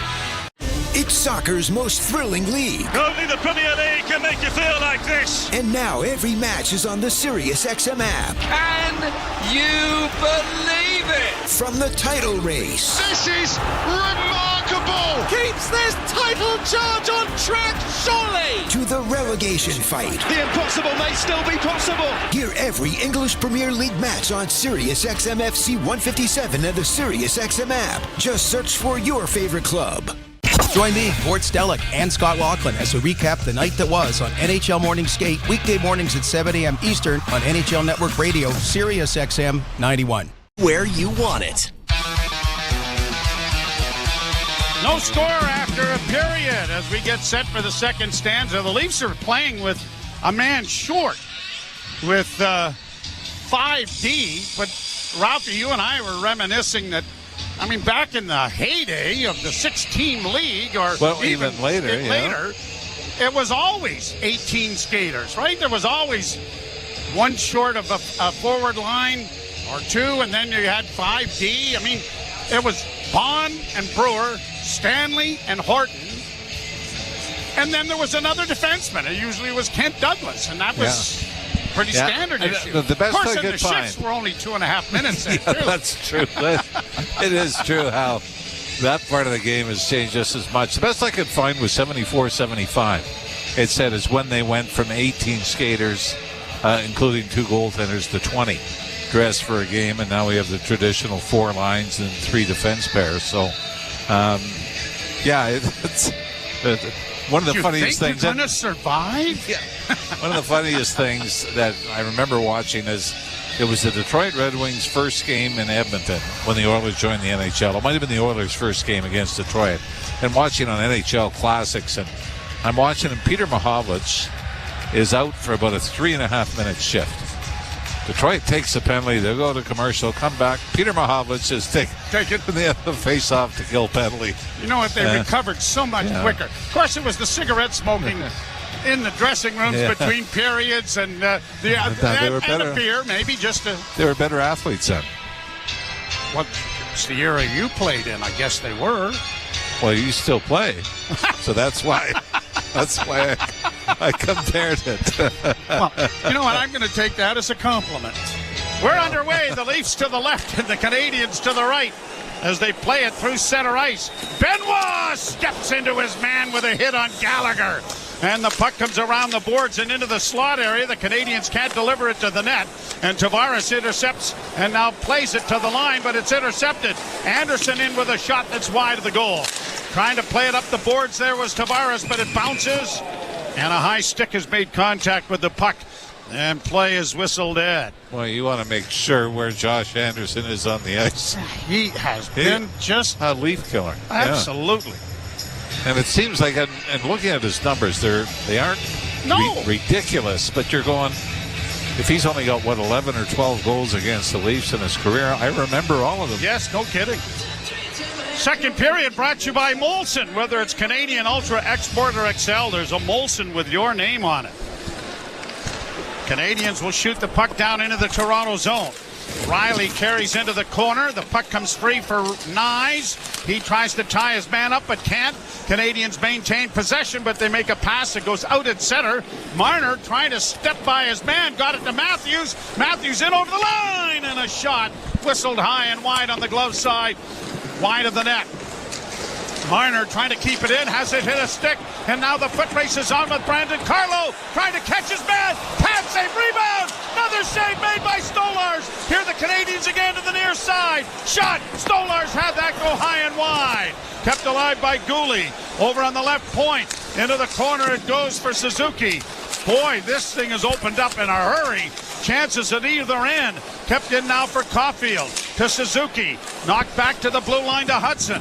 Lane Hudson in the slot. to Suzuki at the top of the circle. Back to Hudson again at the point. Hudson walking the line, got it through, and it was deflected wide. Puck is around back of the net.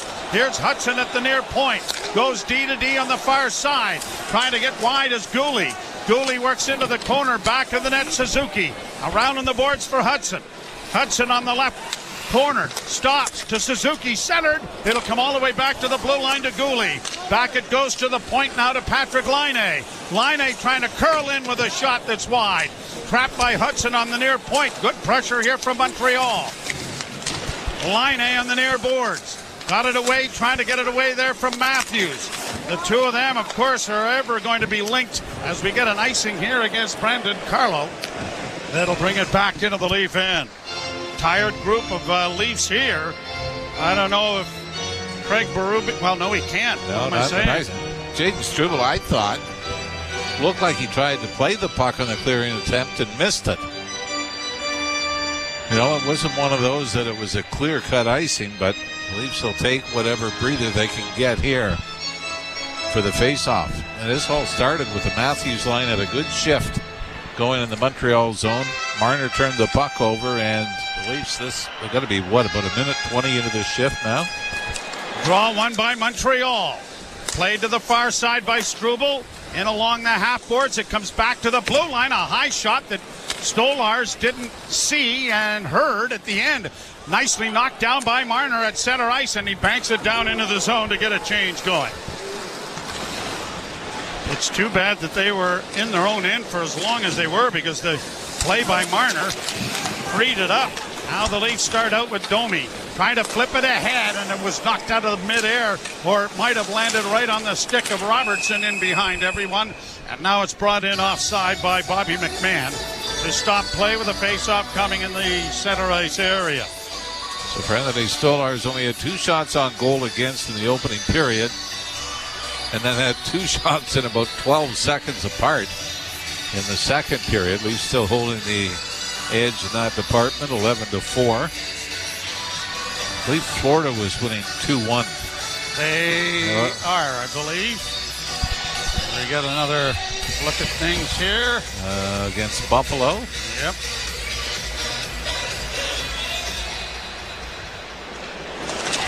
Panthers up, 2-1 with 12:39 now in the third. Yeah, they had 6 o'clock started early, yep. And the Leafs will be in Carolina tomorrow night, and then in Buffalo on Tuesday evening. The 16th set of back-to-backs finish tomorrow in Carolina. Myers gets the puck ahead at center. Lorenz works in on the right side, stops, then had it knocked off his stick. Tried to retrieve it, but the Canadiens have bounced it down into the Toronto end, and Myers comes D to Tanev. Tanev gets it ahead at center, and it's shot down into Montreal territory. Played around the boards to the near side. Lorenz knocked it down momentarily. Canadiens get it out. Leafs tried to play it back in, but the Habs get it to the line and into the right wing corner for Anderson. Anderson taken to the boards and crumpled up Tanev with a pretty good hit. And a penalty coming here to Montreal. Well, he got away with the first one on the hit, Josh Anderson on Tanev. And then I thought the second one is going to be a tripping penalty. Now the officials are talking. I think there were a couple of opportunities to call penalties there.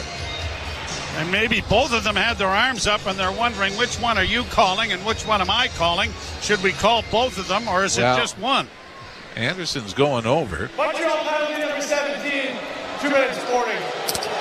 So it's the hit on Tanev. Well, you know what? I mean, this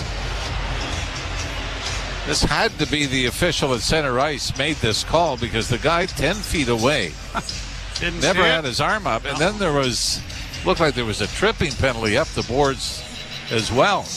Power play brought to you by your Ontario Subaru dealers. Enjoy winter to the fullest with symmetrical full-time all-wheel drive. Visit your local Subaru dealer to book a test drive today. Well, Leafs in the power play, just 1 for 8 in their last 5. Well, Matthew Nyes had a power play goal in Tampa.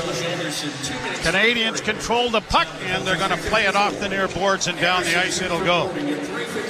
Might want to watch the Canadians as well. Tied for second in shorthanded goals, 9 they've had this year. Marner dropping the puck back for Matthews.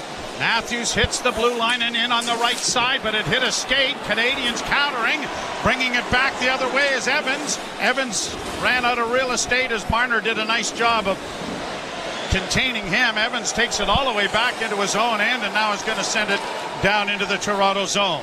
Marner knocked it out of the air and got it ahead and then gets a return pass. He's going to skate in on the near boards, played it off on the left wing. Nyes into the corner for Matthews. He loses it, and down the ice it goes. Canadians defense. They've given up 1 goal in 16 times short last 5 games. Nylander coming through center. Hits the line and in. Right wing side, fanned on it. Played into the corner, intercepted, shot down the ice. Second unit starting to come over. Stolars will take the puck to safety back of his goal. Left it there, and Marner starts back up ice. He'll work to center ice, then drops the puck back. Robertson on the wing, on the left wing for Domi, and into the zone it goes. McMahon drilled to the boards on a big hit. Canadians get it out at center ice. Riley will play it ahead for Bobby McMahon. On the wing for Domi with room down in over the line and stops it up. Domi working along the boards, got it into the corner. Robertson tried to get it on his forehand, gets it backhand back of the net. Bank pass comes back to Nylander. Nylander working in on the right side, goes around back of the goal. Willie still with it. Nylander curling out, down into the side of the net it goes. Domi with it now. Back it comes to the point, the penalty is over. A shot goes wide of the goal. Leafs are getting a change of players as the puck comes ahead at center for Anderson. Anderson in over the line, dropping for Suzuki. Shot blocked there by Riley. Played up on the wing and kept alive by Hudson. Long shot in traffic knocked down. And the Leafs there, after blocking the shot, get it ahead. Nylander's pass, intercepted again. Brought back by Alex Newhook. Drops it back for Suzuki. Suzuki will spin it around back of the net. Leafs come up with it. Riley on the wing, trying to get it out on the left wing boards. Was Holmberg, but that was blocked. Now Robertson with a quick pass. Holmberg to the line and in. Riley with it, but then, or at least Lawton with it, but overskated it. And it goes around back of the Canadiens' goal. Played out at center. Brandon Carlo with it once more. He'll ring the glass to get it into the zone. Lawton let it go, and it comes all the way back out at center ice. And then Benoit was caught between the proverbial rock and hard place and couldn't keep it in. Leafs get it back in over the line, but the Canadians turn it away. And now at the blue line, Hudson is bowled over from behind, cleared into the Toronto zone. Carlo, nice little feathered pass to get it to the line, but not out. Now it's Matthews starting out of his own zone. Austin Matthews to center. In on the left wing and into the corner for Nyes. Nyes around back of the net, leaves it for Matthews, curling out. Into the slot, a shot. Good save made there by Dobish off Marner. Matthews again. Side of the goal, left for Marner. Marner coming out, back to the point. Myers a wrist shot. That explodes off a shin pad and comes to center ice. Austin Matthews in 36 games played against Montreal, 46 points. And he almost had an assist there. Played by Montreal back into the Toronto zone. Suzuki couldn't keep it in. Brought out by Tavares with Nylander. Tavares into the zone. Tried to make a backhand pass that was blocked. Suzuki steers it out and brought in over on the right side by Caulfield. Sharp angle shot. Stopped by Stolars. Rebound went back to the net. And the Maple Leafs are going to play it ahead and play it off the boards to center. Yarncrook for Nylander going wide. Cuts to the middle. Holds off. Drop pass and a shot. Messed up the rebound. Was tipped just wide of the goal in front of the net by Yarncrook. Riley got it ahead. Tavares is blasted by Caden Gooley. Puck comes back to the blue line and Carlo couldn't keep it in. A high hit, didn't it? I thought it was. Here's Hudson in over the line with a shot, and now Domi is taking up the cause, and Caden Gooley and him are going to to throw some punches at one another. Domi an uppercut. Helmet popped off. Right hand right on the button. Goalie trying to get over the top but can't. Domi getting underneath him. They scrapple around in the center ice circle. Neither can get an arm free at this point, but now Domi a couple of overhand and a sneaky right hand and another right and another right. He's hit him so often with the right, he's begging for a left.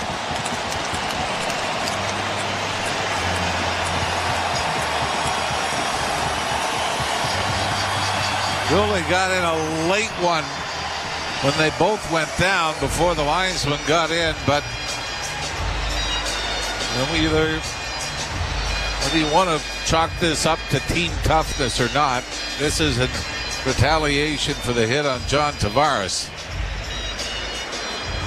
Looking at it again, Bobby McMahon took a pretty good hit as well. No, you know what?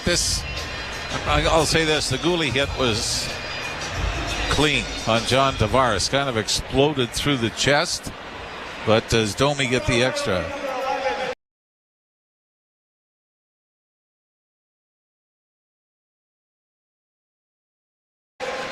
Unsportsmanlike conduct and 5 minutes for fighting.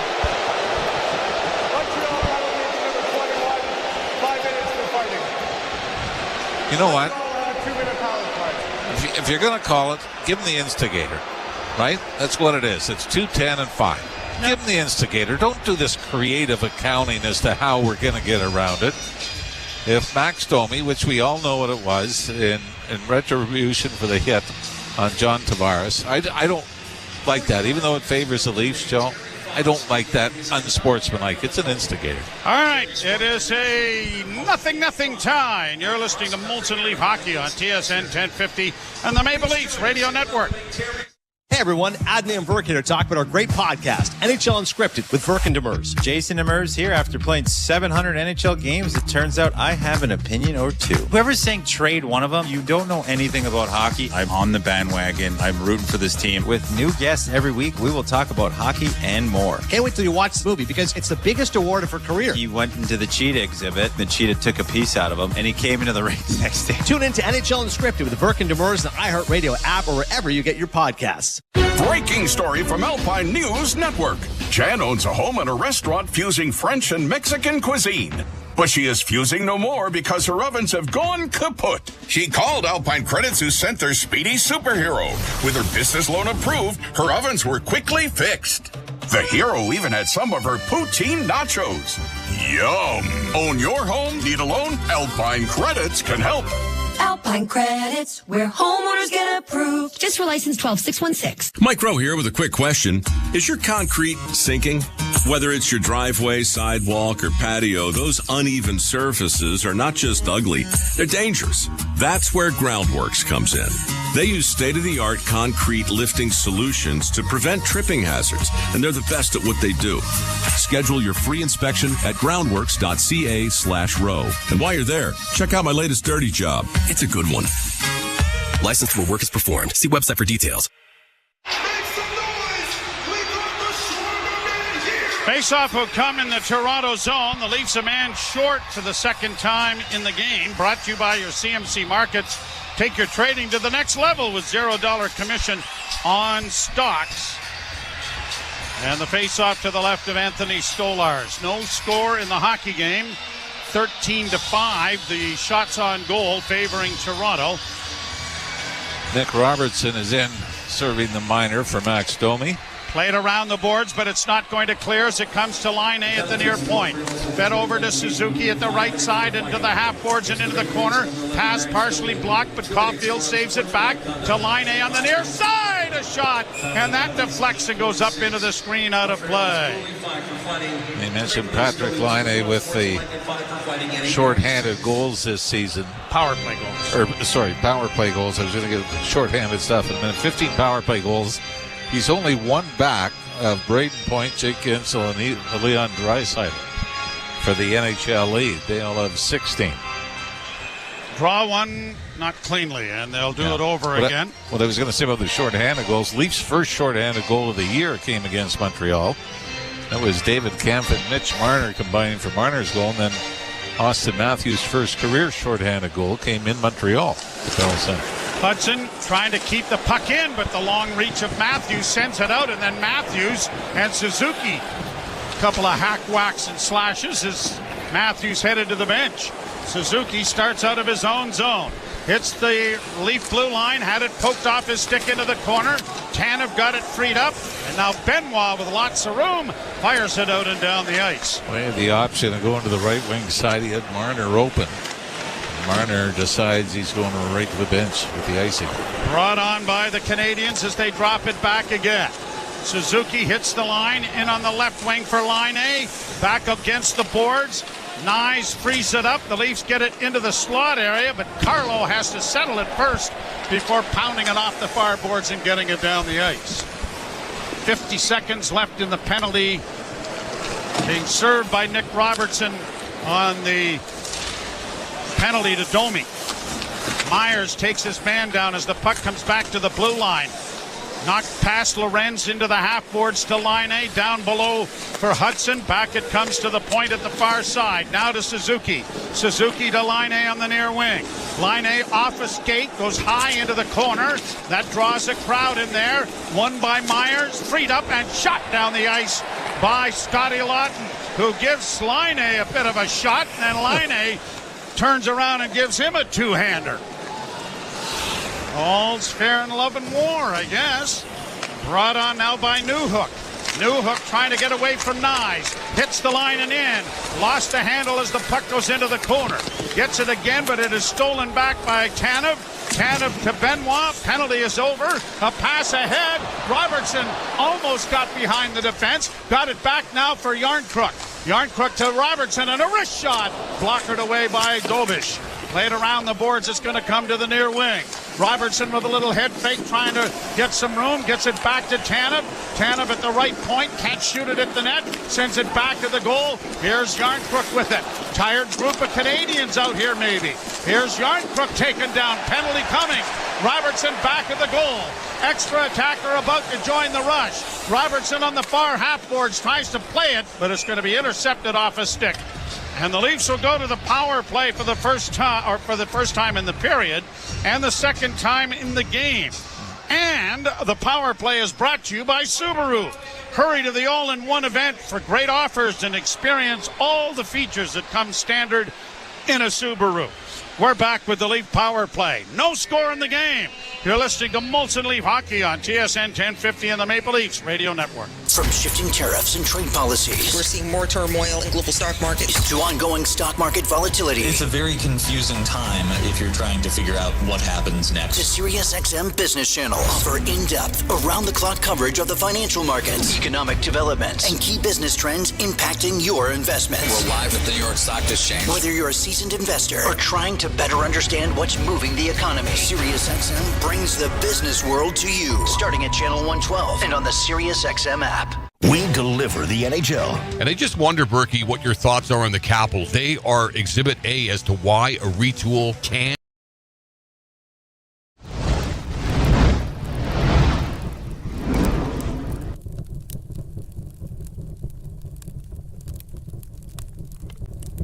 What's up? Hockey night in Canada. Oh yeah, let's go. Come on, Leafs fans. Thank you so much for hanging out with us tonight. Let's cheer them on loud. We got to make sure our buds hear us. We've got to get this victory. 2 points. Let's wrap up the Atlantic Division and home ice through the playoffs, at least through the first couple of rounds. We've got a huge game tonight. The Toronto Maple Leafs and the Montreal Canadiens on Hockey Night in Canada. It does not get any bigger than this, ladies and gentlemen. So happy that you're here hanging out with us tonight. Please do all of the normal YouTube business. Hit the like button. Hit the subscribe button if you just found us. Share this link out. Let's build a bigger community than we already have as we approach 100,000 subscribers.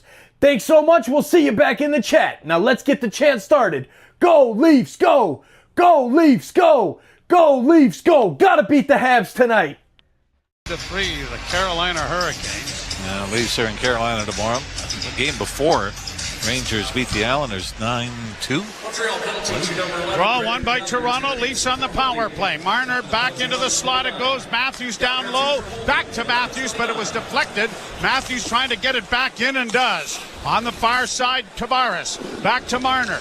Marner down into the corner to Nylander. Nylander back to Marner. Marner with a shot that was blocked. A rebound from a sharp angle by Matthews was stopped. Matthews taken to the boards by Armia. Puck comes around on the wall and Nylander will trap it. Nylander to the far half boards. Looks back to the blue line and finds Marner. Returns it to Nylander. Top of the circles, down into the corner now to Nyes. Back it goes to Willie. Nylander to Marner. Back to Willie. Nylander still with it. Top of the circles, exchange spots. Now down into the corner to Matthews. Back to Nylander and a shot. And a save made there by Dobish. Back to the point. Better execution here by the Leafs. In front for Tavares. The shot right on. There's a scramble in front of the goal. It's still free. No whistle yet. Leafs come away with it. Matthews. Back to the point. Back to Matthews. Matthews on the near half boards. Back to Marner. A shot. That stopped the rebound. Leafs control it again. Saucered back to Marner once more. Closing, doesn't shoot it. To Willie. He doesn't shoot it. Now he has it to the near boards. Back to Marner. Closing. Still with it. Shooting over top of the goal. Grabbed off by Willie back of the net. Nylander still holding. To Matthews. Closing. Shooting. That was stopped. Great pressure here from the Leafs. 28 seconds left in the power play. Nylander down low and back of the net for Nyes. Nyes back to the point. It goes to Marner. Marner circles with it. Still has it. Back to the near half boards he goes. Down into the corner to Matthews. Looking for Nyes in front of centering pass. That was knocked away by Dobish and the Canadiens clear but not out. Marner makes a great play to keep it in. 4 seconds left in the power play. Oh, a deflection trickles wide of the goal. Leafs have it again. Back it comes and it's intercepted by Gallagher.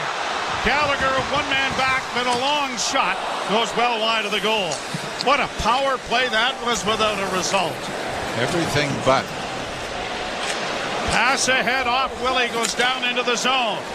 Robertson into the forecheck. Rams his man to the boards. Kept in by McMahon. Robertson interfered with as he goes into the forecheck. Pontus Holmberg is tripped. And out come the Canadiens to play it out and down the ice. Out of this goal was Stolars to scoop it around. And the Leafs get it out at center ice. Robertson can't control as he gets across the blue line. Leafs will shoot it in. 5:43 to go in a scoreless hockey game in the second period. Leafs out shooting Montreal 20-5. Pass to the line. Yarncrook was knocked off stride as the Canadiens get it to center. In across the line, a pass to the near wing. Kept alive there by Kapanen. And it's around back of the net to the far corner, and Benoit reaches there but can't play it up the boards cleanly. Leafs do get it free, and out come the Leafs at center. Lorenz couldn't break through the defense, but now they turn it over. Here's a chance for Lawton. Lawton trying to work into the slot, and it's cleared by Montreal to center ice. Quickly ahead for Marner. Drop for Carlo. He had troubles with it. Myers works it back out at center, and it's back down in on goal. Stopped there by Dobish. His pass went off a leg, and Karam's back of the net. Oliver Kapanen got it out at center. The Canadiens are going to shoot it in. Riley scooping it around the boards for Myers. Myers couldn't get it past the defense. Caulfield trying to come out in front. Good play made by Riley to block that. Nyes takes his man to the boards, and the struggle continues over there. Carrier trying to play it back of the net. Cut off by the Leafs and fed up on the wing, but pinching down is Struble to get it back, but it's going to escape the Canadiens and come to center ice. Caulfield trying to shoot it in against Myers. That's a bit of a struggle. Now Suzuki try the other side of the rink. And Hudson will just get it into the zone to allow a change. Errant pass. Upended there was Marner. Marner gets it back and gets it into the left wing corner for Riley. Riley with a pass into the center ice zone. Knocked away and brought back in over the line by Slavkovsky. He drops it back for Matheson, who got it into the corner. Leafs took it away from there to get it up on the wing, but it doesn't clear. Now the Canadiens have it back in the net. A centering pass. Shot rings off the goal post on the far side. Leafs unable to get it out. Canadiens on the left wing with Matheson. Round back of the net. Engaged by Riley. Knocked down on the play, but back on his skates. It comes back to the point. Hudson, D to D into the left wing corner. Twisting with it is Matheson. Got it into the corner, centering pass for Suzuki, and that was deflected.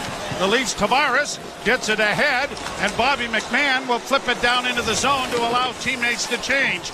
Gobbled up, almost stolen there by Tavares as it's cleared by Montreal to center. Long shoot-in will bounce to the side of the Canadiens' goal. 2:51 to go in the second. Still looking for the first goal of the hockey game. Canadiens in on the right side with a weak shot steered wide by Stolars. Played up on the boards, and the Leafs break out with numbers to center. Robertson trying to chip it in, and he does.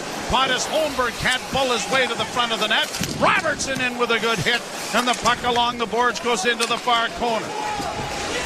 Armia gets there first for Montreal. Played around back of the net. Struble will get it out at center and then play to the Leaf line and shoot it in. Stolars into the corner, and Tanev gets a pass up on the right side for Nylander. Picking his way out of his own zone slowly. Gathering a little bit of speed, then launches a backhand bouncing wide of the net.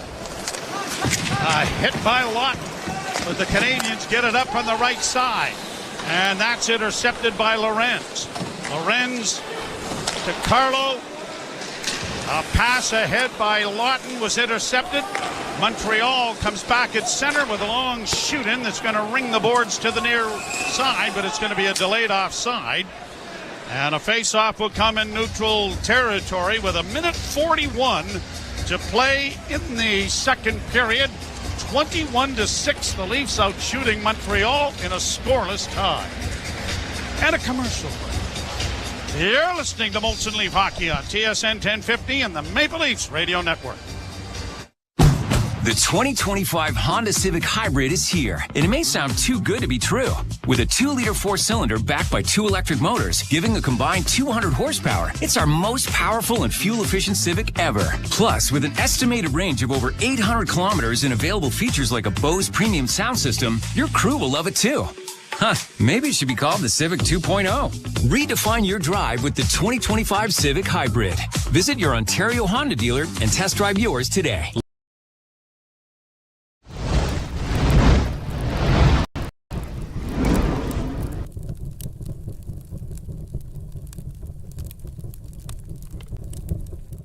Hey, you. Yeah, you. I'm talking to you. The new person in the chat, I know. Look at the chat, it's going crazy. But thank you for hanging out with us tonight during a Toronto Maple Leafs game here on Toronto Sports Insider. Well, we do every single Toronto Maple Leafs game here on Toronto Sports Insider, and we're really glad that you found us.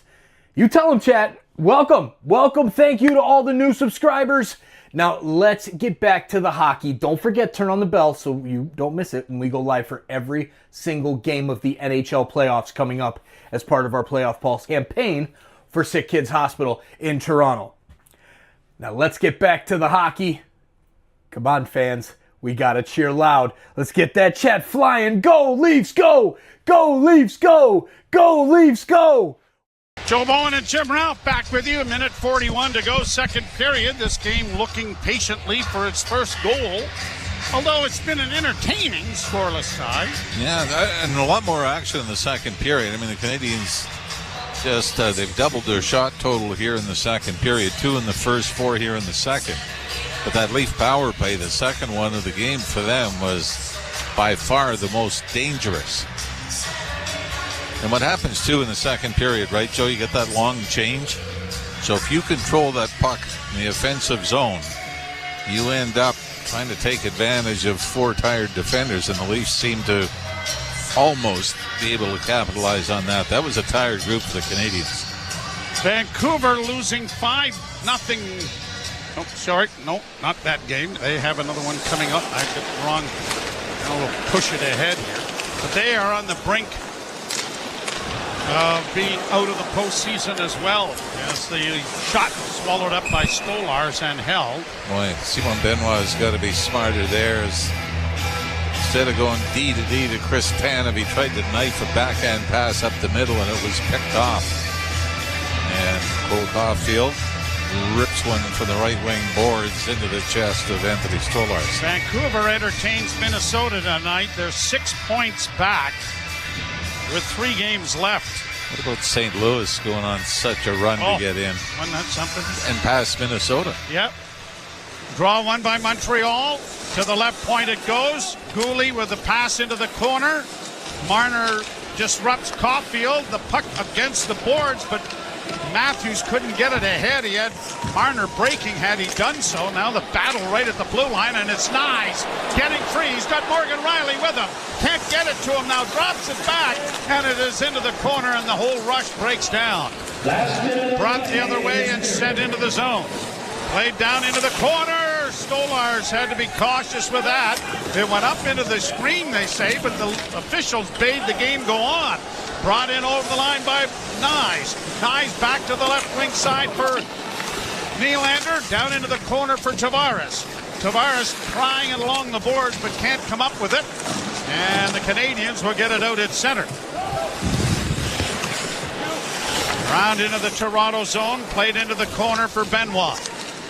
Tipped out at center ice. Nylander got it to the blue line but not into the zone. Chipped along by Kapanen. Broken up by Benoit, and then a pass to the near wing is intercepted, and it is brought in over the line. Here's Laine going to the right wing side, and a wrist shot taken there by Newhook. Went wide of the goal, but a good scoring chance nonetheless. Tanev skates out of trouble and gets it to the line as the horn ends the period. 21-7, the Maple Leafs out shooting the Montreal Canadiens, but there is no score in the hockey game. It seems like the Canadiens have had some decent opportunities. It isn't really reflected on the 7 shots. That last chance right there by Newhook is one. Yes. They had a number of opportunities, and out of the 7 shots, I'm going to say 3 or 4 were very difficult stops for Anthony Stolars, and you might have the same number of big saves at the other end by Dobish. Leafs have 21 shots on goal, but maybe 3 or 4 that you would consider difficult. So, as Jerry Cheevers once said, the scoreboard never lies, but it can at times stretch the truth. That's very profound. Well, I didn't say it. I just remembered it. I know it was profound by somebody else. It couldn't have been us. We wouldn't come up with anything. You think Google is pretty profound? I think it's very important. I'm going to Google that. Yeah, why wouldn't you? Yeah. We'll step aside. Anthony Stewart to join Jim Taddy. No score in the hockey game. You're listening to Molson Leaf Hockey on TSN 1050 and the Maple Leafs Radio Network. As a sports fan, I just want the games. Right now, it's practically a full-time job to figure out which bundle I need. But with the SiriusXM app, it's done the bundling for me. It is gone! A grand slam! I don't have to go anywhere else to get every MLB, NFL, NBA, and NHL game. When there's a college game on, I just search for the school on the SiriusXM app. Holy smokes, what a play! With the all-access plan to the SiriusXM app, I've got the sports world in the palm of my hand. To the end zone, touchdown! No bundle required. NHL Morning Skate. December 15th, Vancouver Canucks were in the playoffs. And this is when they had that big controversy going on. So they had to do something about it. And they did do something about it. Well, now they're not in the playoffs. You know what? They're not even really close anymore. This is the most absurd season falling apart. The most disappointing team this season of the 32 are the Vancouver Canucks. NHL Morning Skate with Scott Laughlin and Gord Stellick. Weekdays 7 a.m. Eastern on NHL Network Radio, SiriusXM 91, and the SiriusXM app. The Power Play with Steve Koulias. General manager of the Winnipeg Jets, Kevin Cheveldayoff. What would finishing first overall mean to the organization, Kevin? Well, I think anytime that, you can finish in an area where you're getting recognized, it's special. But again, the important thing for us is process. Is when we buy into playing the way we need to play, then, we feel comfortable that we'll win more games than not. And then you let the chips fall where they may. The Power Play. Weekdays 3 p.m. Eastern on NHL Network Radio, SiriusXM 91, and the SiriusXM app. Sirius XM NHL Network Radio puts you on the ice. If the Rangers get into the playoffs, Igor Shesterkin should win the Hart Trophy, because what is going on in front of him is an absolute miracle. They're within a mile of this playoff run. The reason you are inconsistent is because you're consistently inconsistent. That's why they are not Tampa, Florida, Washington. I'm not buying it. What's that song? I won't be fooled again. Sirius XM NHL Network Radio. Sirius XM 91. Hey, Jim Rome here. What's cracking? Hi. Hope you're enjoying the game, and when you're not taking in a game, find us on Sirius Channel 161, XM Channel 206. In fact, we'll be there every weekday afternoon, 3 p.m. to 6 p.m. Eastern Time. If you've got something you want to break down from this game, you know where to find us. Just make sure you have a take and don't suck. Step your game up. That has never changed. In fact, the show has never changed. We're just back home, and it's great to be there. Sirius 161, XM 206. See you there. It's soccer's most thrilling league. Only the Premier League can make you feel like this. And now every match is on the Sirius XM app. Can you believe it? From the title race. This is remarkable. Keeps this title charge on track, surely. To the relegation fight. The impossible may still be possible. Hear every English Premier League match on Sirius XM FC 157 and the Sirius XM app. Just search for your favorite club. We deliver the NHL. And I just wonder, Berkey, what your thoughts are on the Capitals. They are Exhibit A as to why a retool can work. Yes, but it's early. Haven't had a playoff run yet. A lot of people taking bows right now that shouldn't be. I really like this coach. I think Chris Patrick, the GM, has done a real nice job. It is a retool, right? And the goaltending's been spectacular, but let's see. Don't pick out a parade route yet, boys. Sirius XM NHL Network Radio. Sirius XM 91. Join me, Scott Laughlin, and Gord Stellick, along with former NHLer Mike Johnson for NHL Morning Skate. Weekday morning, 7 a.m. Eastern on NHL Network Radio, Sirius XM 91. TSN 1050, everywhere you want it. Molson Canadian Leafs Hockey is on TSN 1050 and the Leafs Radio Network. The Leafs live here. And again, scoreless after 40 minutes of play. TSN After 40 brought to you by 241 Pizza. Give yourself a high five. Buy any large traditional pizza. Get up to 3 medium one-topping pizzas for $5 each. 241pizza.com. Jim Taddy and former NHLer Anthony Stewart with you. Oh, yes, guys. Still scoreless after 40 minutes of play. Some opportunities, though. That last Leaf power play was really good. It was. Just making sure my microphone's on, microphone chest. But, yeah, and it starts, I think, with the Max Domi fight, right? And really getting that momentum. And that's the loudest I've heard this building in person, I think, probably in the second half of the season. So really got the fans engaged. And then on top of that now, they come over the boards and they start moving their feet. So as a contrast to that first power play where Montreal just did an excellent job and really gapping up and protecting that blue line, forcing some turnovers there. But on that second unit, that's the best, the second power play, that's probably the best it's looked in a long time. A lot of opportunities, 3-4 scoring chances. The puck movement was immaculate.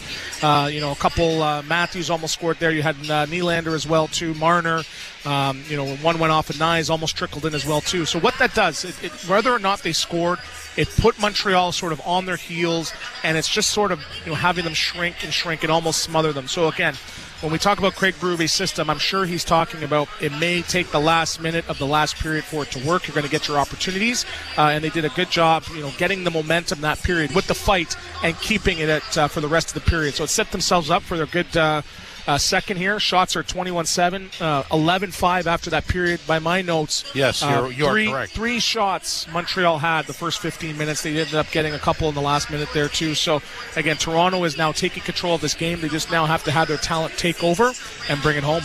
And it all starts with a neutral zone ice hit on Tavares against Montreal. We haven't seen that before.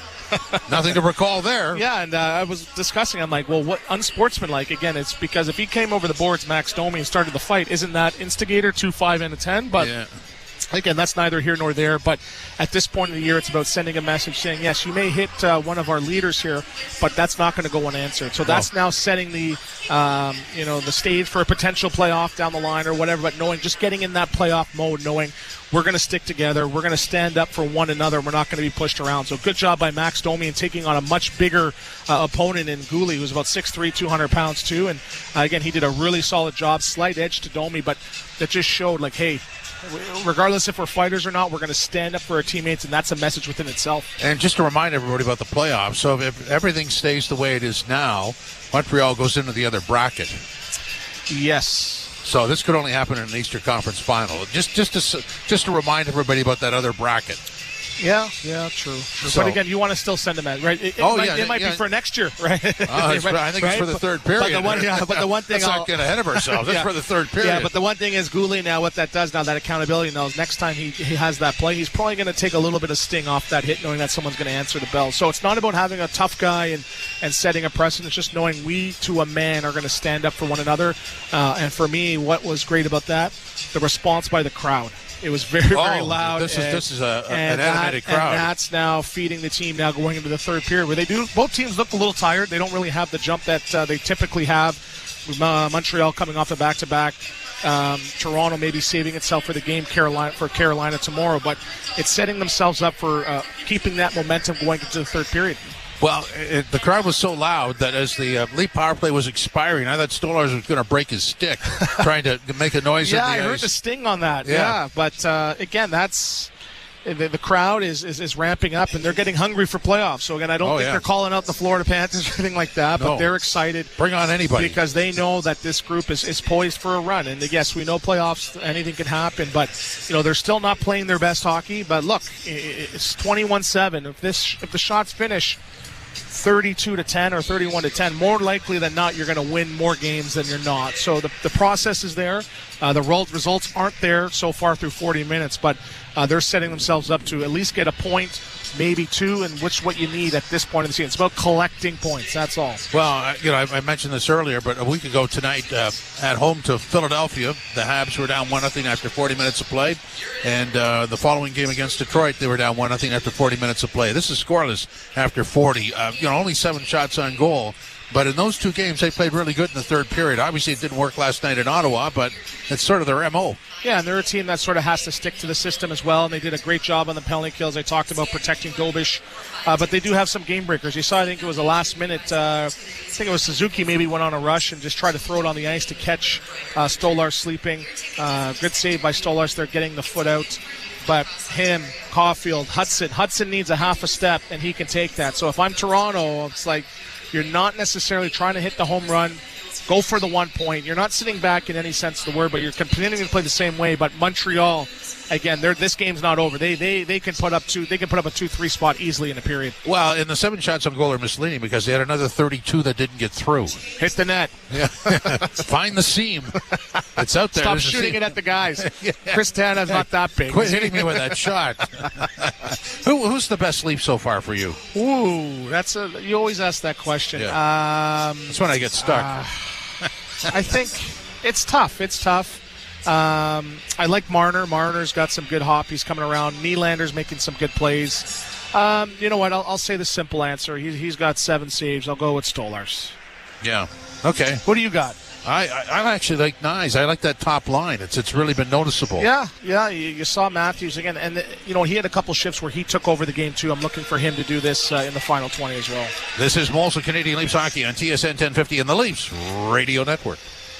When you get a Subaru with symmetrical full-time all-wheel drive and class-leading safety included, it's like you also get a Subaru that comes with your very own golf club holder, stadium parking navigator, a basketball team transporter, a remote cottage finder, a beaver spotter, a coach hauler, bear country guide, a family road trip carrier, a muddy road controller, extreme wind stabilizer, plus a...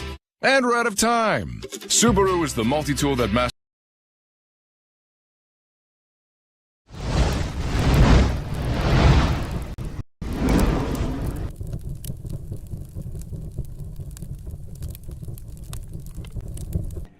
Cheers, hockey fans.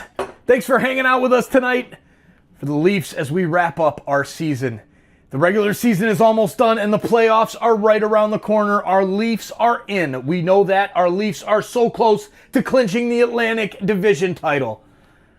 But I just wanted to let you guys all know, and gals, in the chat, we are going to be live for every single game of the NHL playoffs. Game 1 of every single series all the way through Game 7, if necessary, of each series. And we're going to do the same type of format as we did in our Bracket Mania campaign for SickKids Hospital. But this time, it's the Playoff Pulse campaign. Got to do all that funny stuff back behind the scenes, get everything set up with Tiltify and all that good stuff. But thank you so much for helping me create this amazing place where we get to hang out together, bring sports to the world, and just have a great place to chill with a whole bunch of other sports fans from all over the world. And it all started because of the Toronto Maple Leafs. So pat yourself on the back. Thank you, Leafs fans. Go Leafs, go! This community's the best. We'll see you back in the chat. Rona Week is on now. Get 25% off on select Monocera vinyl flooring. Conditions apply. Details in store and more offers at Rona.ca. Easter is almost upon us. Hop over to your local Metro to take advantage of a host of fresh savings to celebrate the season. Like Red Grill Prime Rib Roast, perfect for hosting and roasting. Only $8.99 per pound. Or raspberries, just $2.88 each. Celebrate a great Easter with these great offers. Only until April 16th. Don't forget, you'll earn moi points on every eligible purchase, whether you shop in-store or online at metro.ca. Metro, your go-to grocer for savings and quality. At Great Wolf Lodge, your whole family can go on an adventure. Splash away in our water park and bowl a perfect score with your pack. And mix game time with family time. And at Great Wolf Lodge, all this excitement is just a short drive away.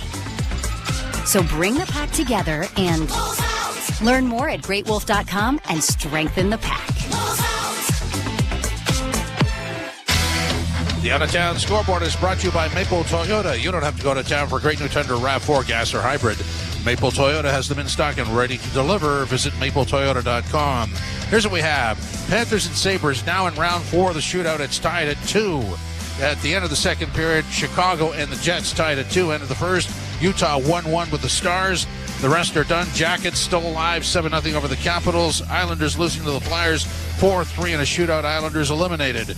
Carolina 7-3 over the Rangers. Rangers eliminated. Kings 5-4 over the Avs. It was it's now over. Panthers 3-2 in a shootout over the Sabres, so the Panthers get 2 points. Remember that when we're talking in the postgame show. Still to come, Wild in Vancouver, Blues in Seattle, and the Predators in Vegas against the Golden Knights. And our game scoreless after 40 minutes of play. Oh, yes, guys, the third period is next. Molson Canadian Leafs Hockey on TSN 1050 and the Leafs Radio Network.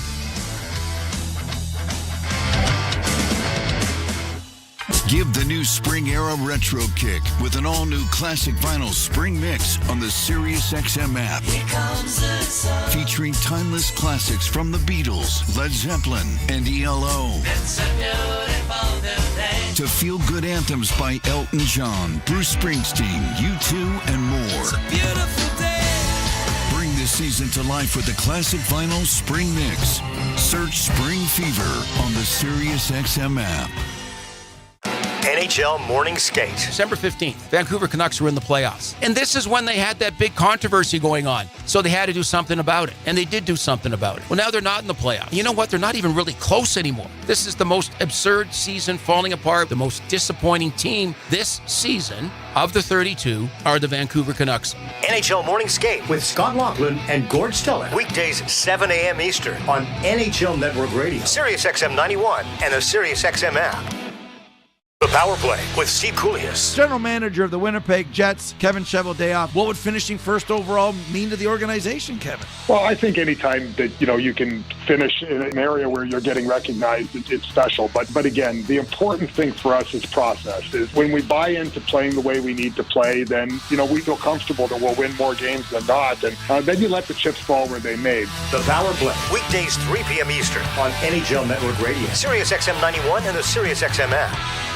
It's soccer's most thrilling league. Only the Premier League can make you feel like this. And now every match is on the SiriusXM app. Can you believe it? From the title race. This is remarkable. Keeps this title charge on track, surely. To the relegation fight. The impossible may still be possible. Hear every English Premier League match on SiriusXM FC 157 and the SiriusXM app. Just search for your favorite club. The biggest names in the game. Trying to get behind Ristolainen, walks in, put it between his legs, shoots it, score! NHL play-by-play on SiriusXM. The Buffalo Sabres have got a lot to say in how the Atlantic division is going to finish. They played Florida today and lost to the Florida Panthers. So the Panthers now have 98 points with 2 games remaining. The Maple Leafs have, after tonight, 3 games left. But Buffalo is in Tampa tomorrow, while the Maple Leafs will be in Carolina. And then the Maple Leafs travel to Buffalo on Tuesday night, which a game that could have some pretty dramatic implications on it. Now, you've got to understand, too, is Florida and Tampa play before the end of the regular season. So that game is the same night the Leafs are in Buffalo. So one would think that probably by then that will be the night that decides everything. But we'll wait and see. Right now, the Leafs and the Canadiens are scoreless after 40 minutes of play. I think we should say, too, that the Leafs had that, 2.5-year streak where they were not shut out. And that was snapped in Montreal. Samuel Montembeault stopped, 47 shots, beat the Leafs 1-0. That is the last Montreal shutout. All right. Against Toronto. Thank you. Sent down into the Toronto zone. Tavares trying to play it up the wing, had it blocked. It bounces out into neutral ice, and the Canadiens will go back to recover it. Sent back down into the Toronto end. Tanev swinging it around the boards to Nylander, who took it nicely off his skates to get it ahead to Tavares. Slid into the left wing corner for Benoit, who's into the rush. Round on the boards, it'll find Nylander. Nylander curls, still with it, working back of the goal, now trying to bring it to the front of the net, and that was stopped. And Tavares gets it back to the blue line to Morgan Riley. Behind the back pass for Nylander. Chipped into the corner, and it's going to be brought out and sent to center by Alex Carrier. And the Leafs are going to bring it right back in, but didn't wait long enough. And it will be an offside, and the face-off outside the blue line. Brought to you by Alpine Credits. If you own your own home and need a loan, Alpine Credits can help. Get approved at alpinecredits.ca. If the Leafs don't get that puck back and go offside, Josh Anderson was sneaking in behind the Leaf defense, looking for the breakaway pass. By the way, we mentioned Philip Myers did not get a lot of ice time in Tampa. He's already got a little over 7 minutes. He's 11:51 tonight. And the other thing, which is a byproduct of it, as Caulfield sends the puck around the boards, that Nylander, or at least Marner, was able to tip it out at center ice, is that you're playing with all different pairings almost throughout the course of the game. So if nothing else, you are going to get some experience playing with maybe someone that you wouldn't normally be tandem with. As it's around on the boards in the Leaf zone and cleared to the line, but not out. Hudson with a shot in traffic, blocked. There's a rebound, and it was backhanded wide of the goal.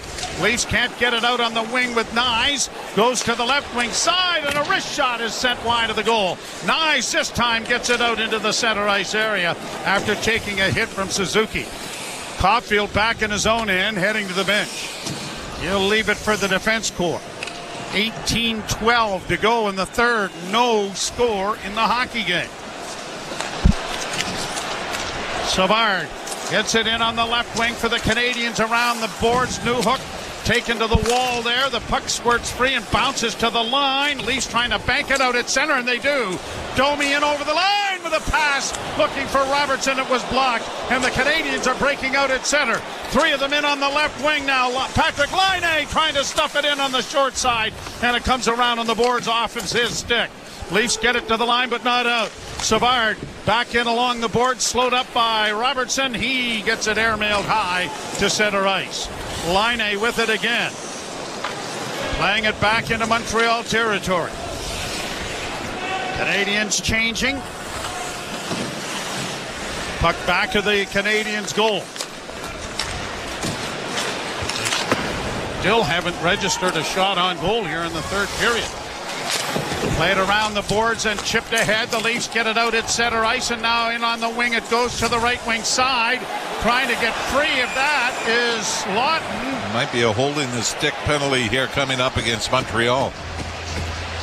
Canadian player went down. This is Pizzetto, who drew the penalty in the first period.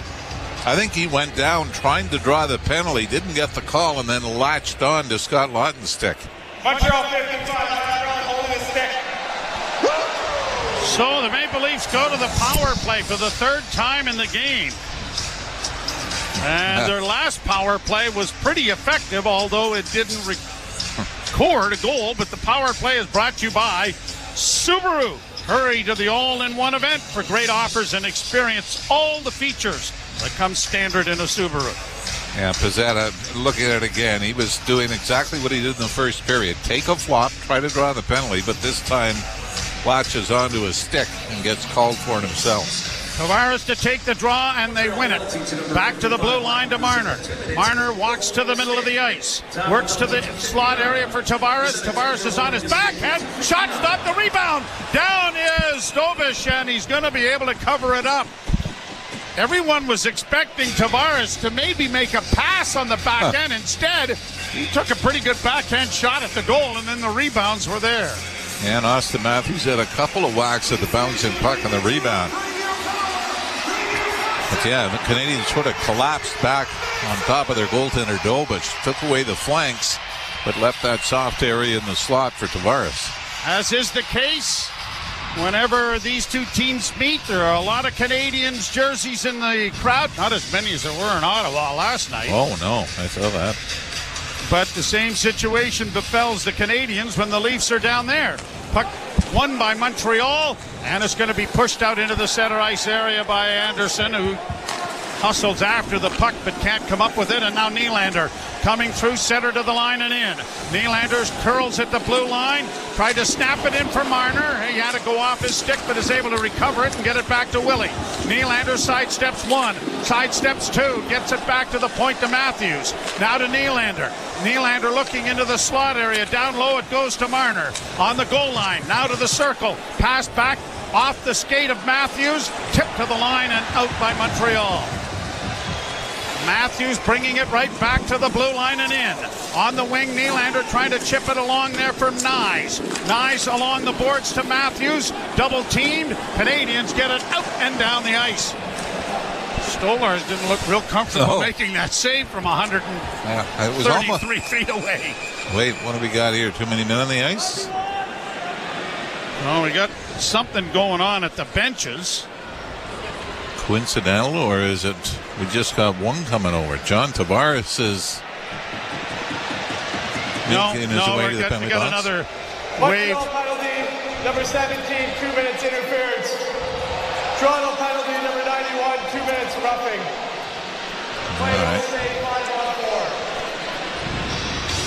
So it'll stay 5-on-4, but Tavares will go off. And I think what happened was Tavares was trying to get to the Leaf bench.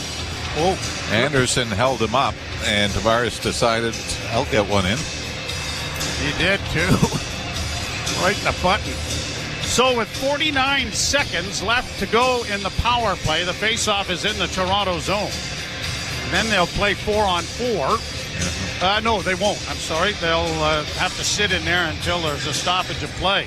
The Leafs are able to win the faceoff. Round back of the net for Morgan Rielly. Rielly starts out on the left wing, then drops it back for Max Domi. Domi dropping it off for Robertson. Robertson hits the line on the left wing side, played around off a stick and up into the screen by Bobby McMahon. So a faceoff's going to come in the Montreal zone with 33 seconds left in the power play. Maybe Berube might try to get Matthews Marner back out. You might remember the last time these two teams met, the Canadiens grabbed the lead and Arbor Jackeye pointed to the scoreboard, and then things kind of went. The scoreboard pointed back and said, oh, not so fast, Arbor. The Leafs scored seven straight goals in that game to win 7-3. Nylander wins the drive, the pointed drive, whistle by the rebound. Oh, and a save made by Dobish. He came across to Rob Robertson. Robertson now on the near half boards. Back to the blue line and a penalty coming to Montreal. It's down into the slot and a wrist shot by Nylander is covered, and the Leafs wanted to get the extra man out there. Boy, Nylander, I think, makes a good play here, just getting play stopped. I think this was on. Penalty number 58, 2 2 minutes, slashing. Yeah, this is taken on, is this David Savard who's going to go? This is taken on Bobby McMahon, who's in front of the net. And if you're Marty St. Louis, I don't blame you, because it usually takes something pretty severe. Slashed him on the back of the legs, and down he went. Well, this is the 6th time the Leafs have had a 5-on-3, but only 18 seconds here. Yeah, they are 1 for 5. And he did get them twice. He got away with the first one, and then right on the back of the right calf. Didn't get away with the second one. Face off to the right of Dobish.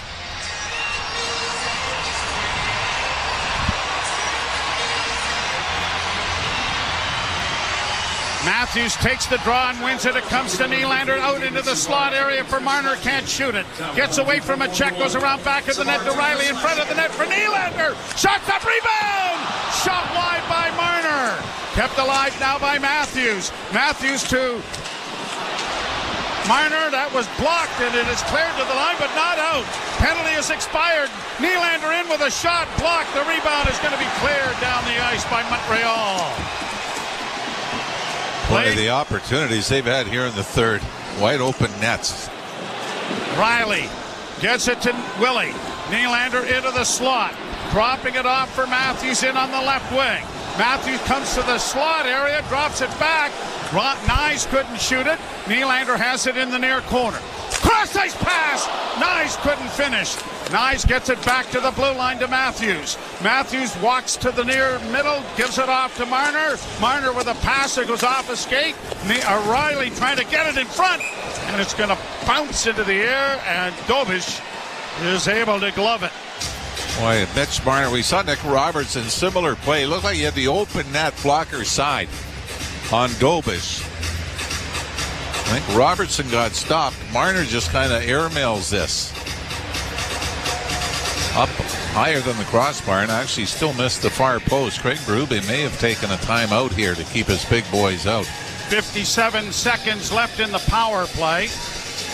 And it appears the Leafs have called the timeout.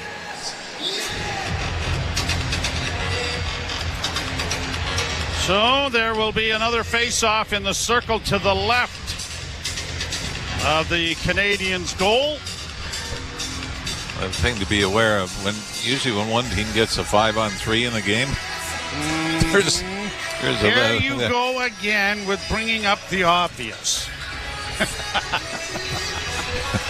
Which you're very good at. I have to admit, you're very good at this. Obviously.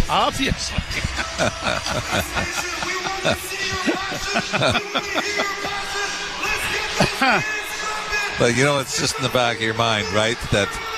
And I do like the fact that they nailed Pizzetta on the double penalty slash. where Pizzetta was the one where he took the dive and then held on to the stick. That started all this. Draw to the left in the Montreal zone. Number 1 unit out there, but Riley is on the right point. And he'll get the puck off a face-off win as Tavares is still in the penalty box. Down into the corner, it goes to Marner. Back to Nylander. Nylander down low, Marner on the goal line, can't center it. Goes back to Willie, now to the blue line to Matthews. Matthews to Nylander. Nylander holds, still with it. Looking for Matthews, who took it off his skates and couldn't shoot it.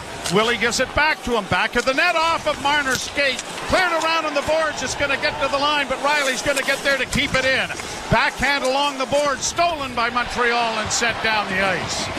Someone has got to get to be a little more selfish. Shoot the puck. The goal they scored in Tampa, right? Wrist shot from the point. Matthew Nyes in front of the rebound. There, you can't pass it into the goal, as Pat Quinn used to say. Round on the boards, it's going to find Marner. Leafs keep it into the pass to Matthews. Stand on the shot. Riley is able to knock it into the corner. Can't get to it, and it's shot down the ice as the penalty expires. The power play has had some brilliant moments tonight and some frustratingly inept moments. Now Tanev circling back in his own zone. Finds Benoit. Benoit off a stick and into Montreal territory. Domi goes into the forecheck, the puck along the boards. Hudson got it up on the wing, cleared out at center, and down into the Leaf end. It'll be an icing call here against the Montreal Canadiens. So it'll come back into the Canadiens' end with 12:53 to go, and this game still looking for the first goal. 26-8, the shots on goal. So that is 5-1 here in the third period in favor of the Maple Leafs. But they had two glorious chances, including an 18-second 5-on-3, but have not been able to generate a power play goal in 4 tries. Domi, McMahon, and Robertson for the Maple Leafs. So far, the highlight has been Max Domi and his pugilistic efforts with Gouli. Canadians launch it high to center. Might have been a high stick that knocked the puck down there, but Slafkovsky has gotten it into the Leaf zone. Puck along the boards in the corner. Slafkovsky coming out of the area, back of the net. Chased there by Benoit. Nicely ridden off the puck, and the Leafs get it airmail to center. Bouncing puck is going to be brought quickly and over the line by Domi. And then when he tried to load up the wrist shot, it rolled off his stick. Slafkovsky back the other way from Montreal. Gets it down into the corner. McMahon takes his man out, but gets it back to the point. Laine has a check. Here's the Leafs breaking on the right side with Domi. Domi in over the line, trying to go to the net. Flipped it, and that really bogged down, and nothing happened. Not sure what the mindset was there. He was looking for Robertson and then decided, I can't get it to him, and by then, he couldn't get it to the front of the net either. Unless he was just trying to flip it and then knock it out of midair. And if that was the case, maybe he didn't get it far enough onto his forehand. It sort of stuck to the back of the blade. Yeah, that might have been it. At any rate, we go to a commercial break. No score in the hockey game. You're listening to Molson Leaf Hockey on TSN 1050 and the Maple Leafs Radio Network. Feel the excitement of the UEFA Champions League knockout stage on Sirius XM FC.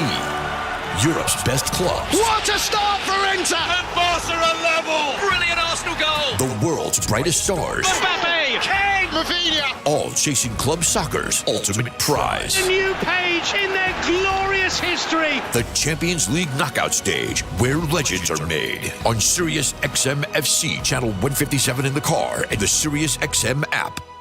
NHL Morning Skate. December 15th, Vancouver Canucks were in the playoffs. And this is when they had that big controversy going on.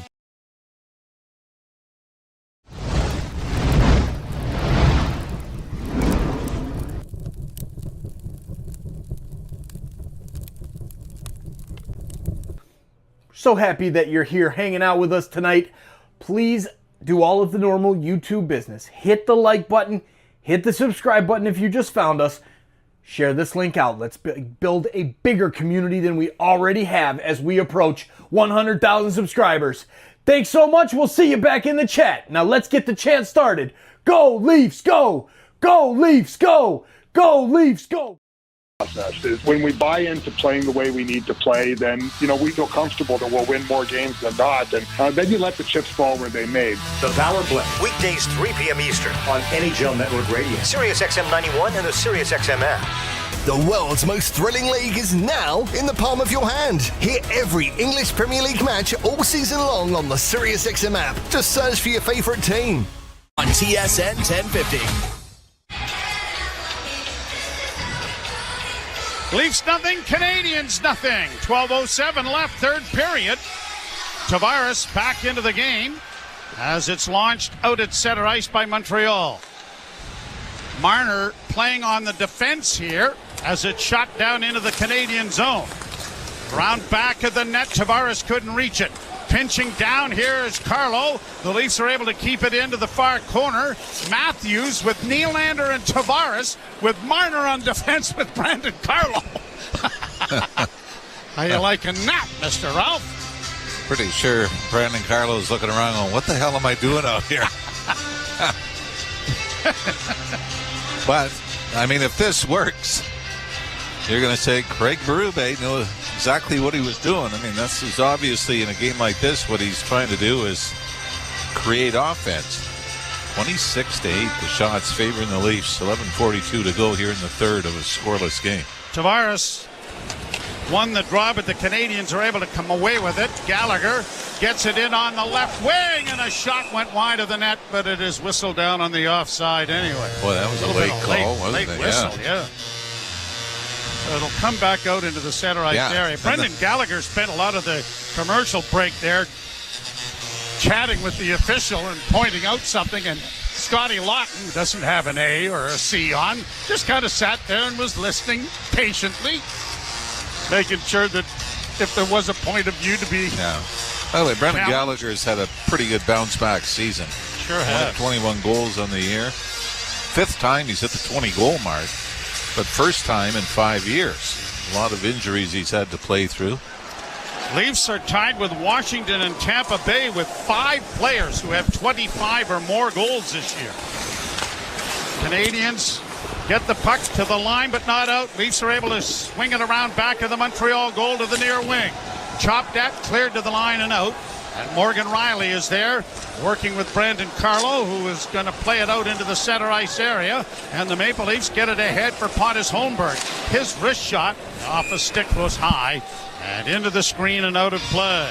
We'll be back with you tomorrow when the Leafs are in Carolina, and we invite you to join us at 5 o'clock on Masters Sunday. So here's what you do. You have the TV on, you watch the Masters, have the radio on, listen to the hockey game. You got your entire afternoon on the couch doing nothing except being entertained. What do we do? Well, we got to work. Oh. Sorry about that. It's not fair. You going to be okay? That's... Leafs play it around back of the net. While we're doing it off a monitor, we'll get the other monitor to have the golf on. Maybe we could call a furniture company and get a couple of couches brought in. Leafs on the left wing with Domi down into the half wall, trying to cut to the net, goes around back of the net centered, and it went right through the goal crease. Another shot from the point, and Dobish got in front of that. He's been the busier of the two netminders.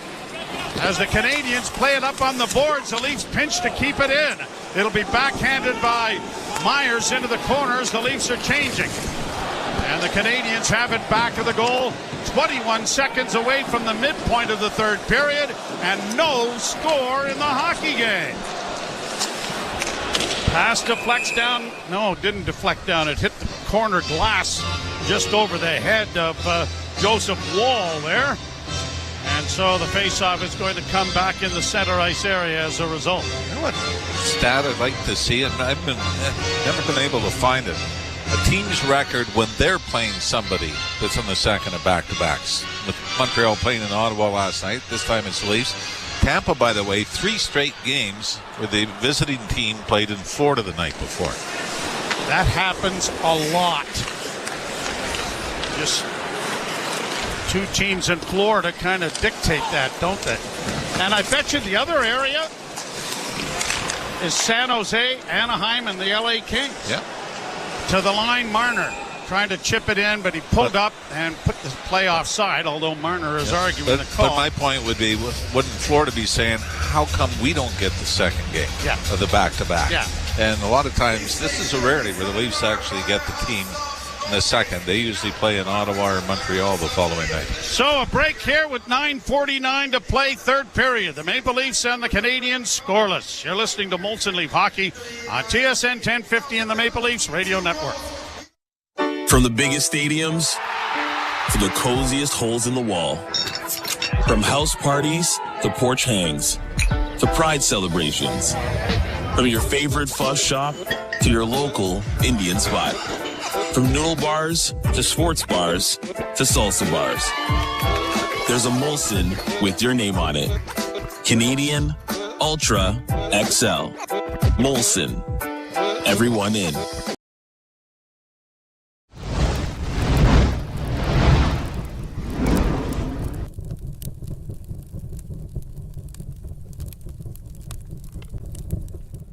Hey, you. Yeah, you. I'm talking to you. The new person in the chat, I know. Look at the chat, it's going crazy. But thank you for hanging out with us tonight during a Toronto Maple Leafs game here on Toronto Sports Insider. Well, we do every single Toronto Maple Leafs game here on Toronto Sports Insider, and we're really glad that you found us. You tell them, chat. Welcome. Welcome. Thank you to all the new subscribers. Now, let's get back to the hockey. Don't forget, turn on the bell so you don't miss it when we go live for every single game of the NHL playoffs coming up as part of our Playoff Pulse campaign for SickKids Hospital in Toronto. Now, let's get back to the hockey. Come on, fans. We got to cheer loud. Let's get that chat flying. Go, Leafs, go! Go, Leafs, go! Go, Leafs, go! 9:49 left to play, third period. Leafs nothing, Canadiens nothing. 29-8. The Leafs have outshot Montreal to this point in the hockey game. Including 8-1 here in the third period. Jakub Dobiš has been the busier of the two netminders. Anthony Stolarz in goal for Toronto. Yeah, Montreal's done a good job, haven't they, of frustrating the Leafs. They really haven't had anything clean-cut one-on-one on Dobiš. Tavares lost the face-off, then regains it, tried to flip it in over the line, and Yarncrook was able to get it in a little deeper. Nylander couldn't force the play, and the Canadiens break it out with Armia. Sending it in along the boards and around the wall to the far side. Cut off there by Myers. Played around back of the net into the near corner. Pinching down there is Carrier to keep it in for Montreal. Back into the slot area, Armia. Dishes off on the left wing a shot, and that deflected wide of the Leaf goal. Back of the net. Leafs unable to get it cleanly. Push it to the line, but not out. Kept alive on the left wing side by Matheson. A centering pass goes around back of the net. Comes back in on the wing and kept alive on the boards by Jake Evans. Evans trying to free it up, but Morgan Riley took it away from him. Got it ahead for Tavares, and he'll just get rid of it to center ice. Riley slow to get up down in the Leaf zone and is just now on his skates.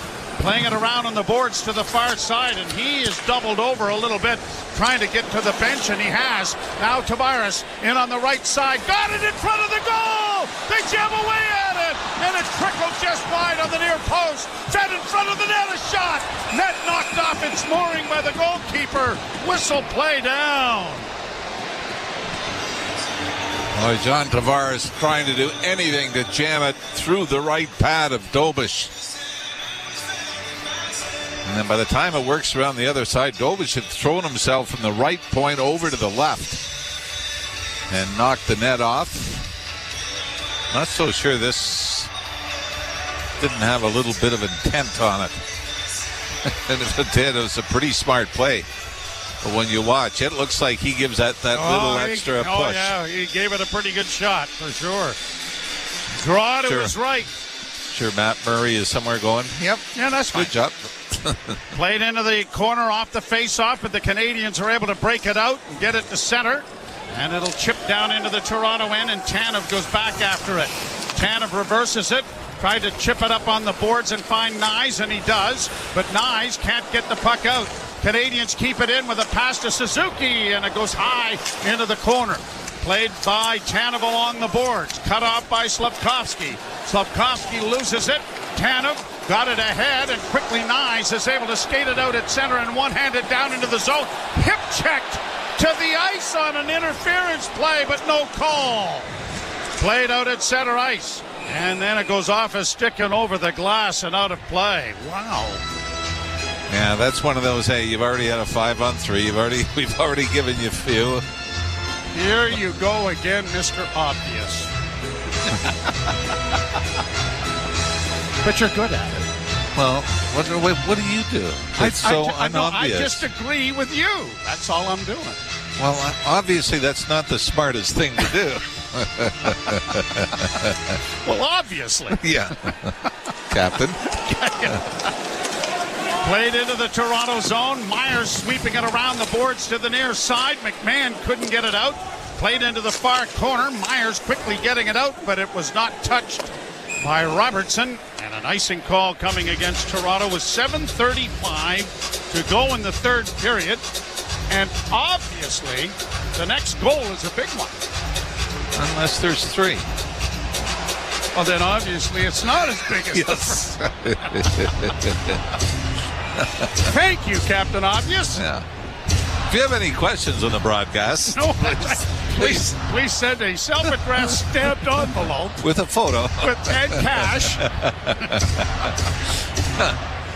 Draw to the left in the Toronto zone. Domi lost the face-off. At the point, Struble played it into the slot area. Curling back with it now is Newhook, who got it into the corner, but Carlo is there, and Brandon Carlo uses that frame and size to backhand it out at center ice. Canadians with it at their own blue line. Off a deflection into the Toronto zone. Snapped around the boards quickly there by Stolars, and it's going to sail down into Montreal territory, and the Leafs are going to get a change going. Montreal doing likewise. 7 minutes left to play in the third. Still looking for a goal. Nothing. Gallagher, lead pass, knocked down by the hand of Lorenz, but that took a bit of a bite out of that right hand. It grabbed off by Pontus Holmberg for Tanev. Tanev against the boards. Holmberg trying to help out. Puck comes free, and Scotty Lawton starts out with a long flip pass trying to find Lorenz. Made a nice move to get around Carrier, but the puck got away from him, and Montreal have it in their own zone. Lead pass to center. Shot to the blue line, broken up by the Leafs there. The Canadians will try the other side with Gallagher. He'll play it into the corner. Riley out-muscled there by Anderson. The puck around the boards comes back to the point. Lane Hudson to the left wing side, and a shot. Pad save made. Hudson with the rebound on the backhand. Can't shoot it. Now he does. Stolars the save. Rebound. Back wide of the goal off Stolars' blocking hand. Back to the point to Hudson again. D to D, he'll go to the left wing side, and a shot that's wide. Back along the boards near side. Good pressure from Montreal. Hudson has it blocked by Nyes. Nyes trying to burst down the right wing. Pulling it in over the line with a pass. Hudson made the intercept, and he gets it ahead to Suzuki. To Caulfield. Caulfield with a shot that deflects wide of the goal. Puck comes back to the near side. Good save made by Stolars as things are really opening up now. Cleared out at center ice. Canadians with it again. Right back into the Toronto zone. Far side for Suzuki. Played around back of the Toronto net. Brandon Carlo is there to chip it out at the line, but not out. Canadians keeping it in. Caulfield into the slot. Shot blocked. Rebound comes back to the blue line. Matheson in for Caulfield. Into the slot. Suzuki pad save and a beauty. Made there by Stolars. His best save of the game, I dare say. Canadians offside, trying to bring it in. Boy, pushed back here by Montreal. You started to wonder if playing last night, the fatigue was starting to set in. But their best pressure here in the third period leads to 4 shots on goal in a span of about a minute and a half. And Anthony Stolars has to earn his paycheck here in the third. You're listening to Molson Leaf Hockey on TSN 1050 and the Maple Leafs Radio Network. What is up, Daddy Gang? It is your founding father, Alex Cooper. I am so excited for you guys to hear Unwell on Air, your one-stop destination for all things trending, curated by me. All of your favorite content from the Unwell Network, plus exclusive new live shows that keep you in the know. We're breaking down the latest in pop culture and opening up the phone lines because I want you to join the conversation. Oh my God, let's go. Unwell on Air, exclusively on the SiriusXM app.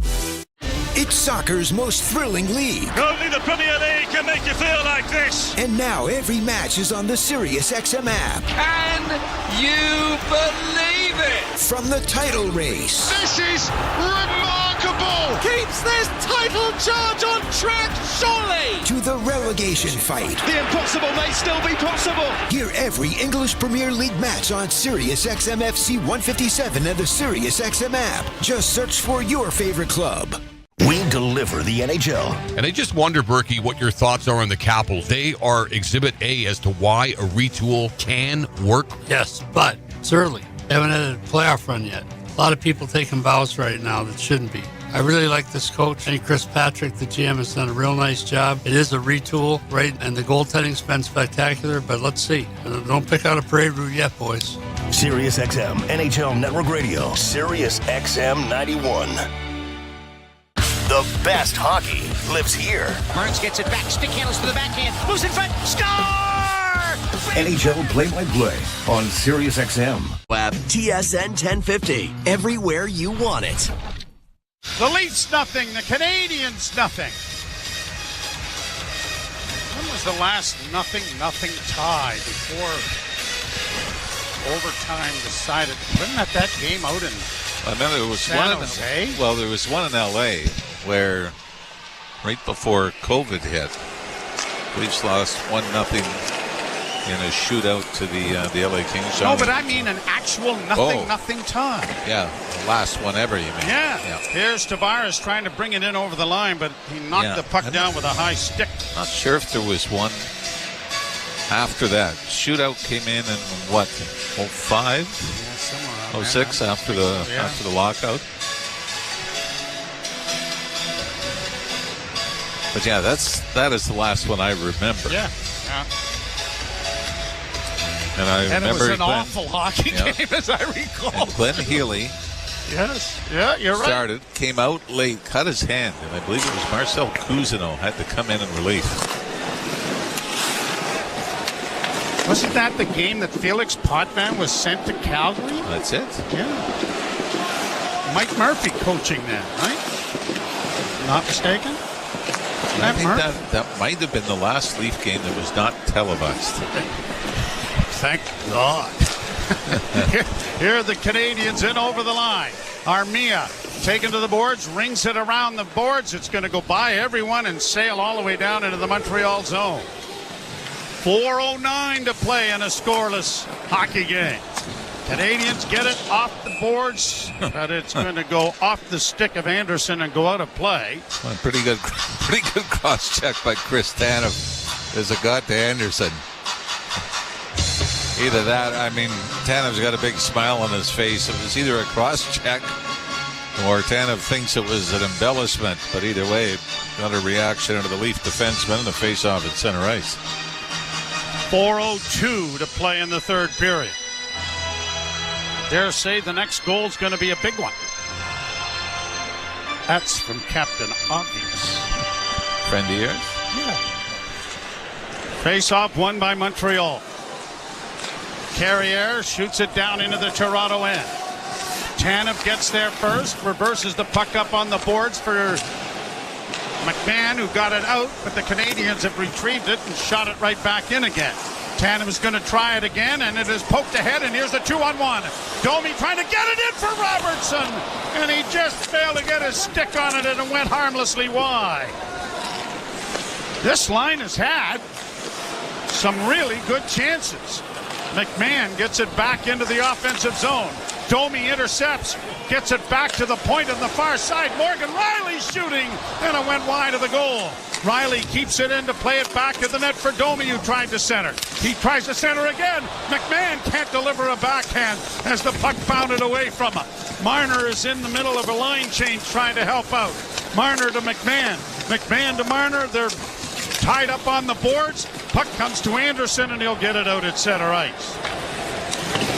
2:58 to play. Offside or is it icing? I think it's going to be an icing call. Yeah, I think it's an icing call. Yeah, Morgan Riley just tried to chip it on the left wing boards to Mitch Marner. Marner couldn't reach it.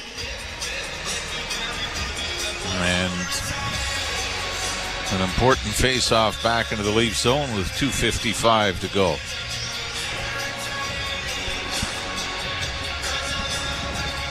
Canadiens fighting for their playoff lives. The Leafs fighting for first place in the Atlantic Division. Draw to the left in the Toronto zone. Matthews lost the draw. Back to the point, Carrier. Wrist shot coming. Gloved by the hand of Anthony Stolarz to stop play. Stolarz is 3-2-0 lifetime against the Canadiens with a 2.78 goals against average. Joseph Wall, who had that wonderful record against Tampa Bay and didn't play, he's 5-1-0 against Tampa. He's 3-0-0 against Montreal with a 1.69 goals against average. And it was Stolarz that was in goal in the opener in Montreal. Both players have been waved out of the face-off circle. Matthews will take the draw here against Cole Caulfield. And a bouncing puck that is controlled by the Leafs.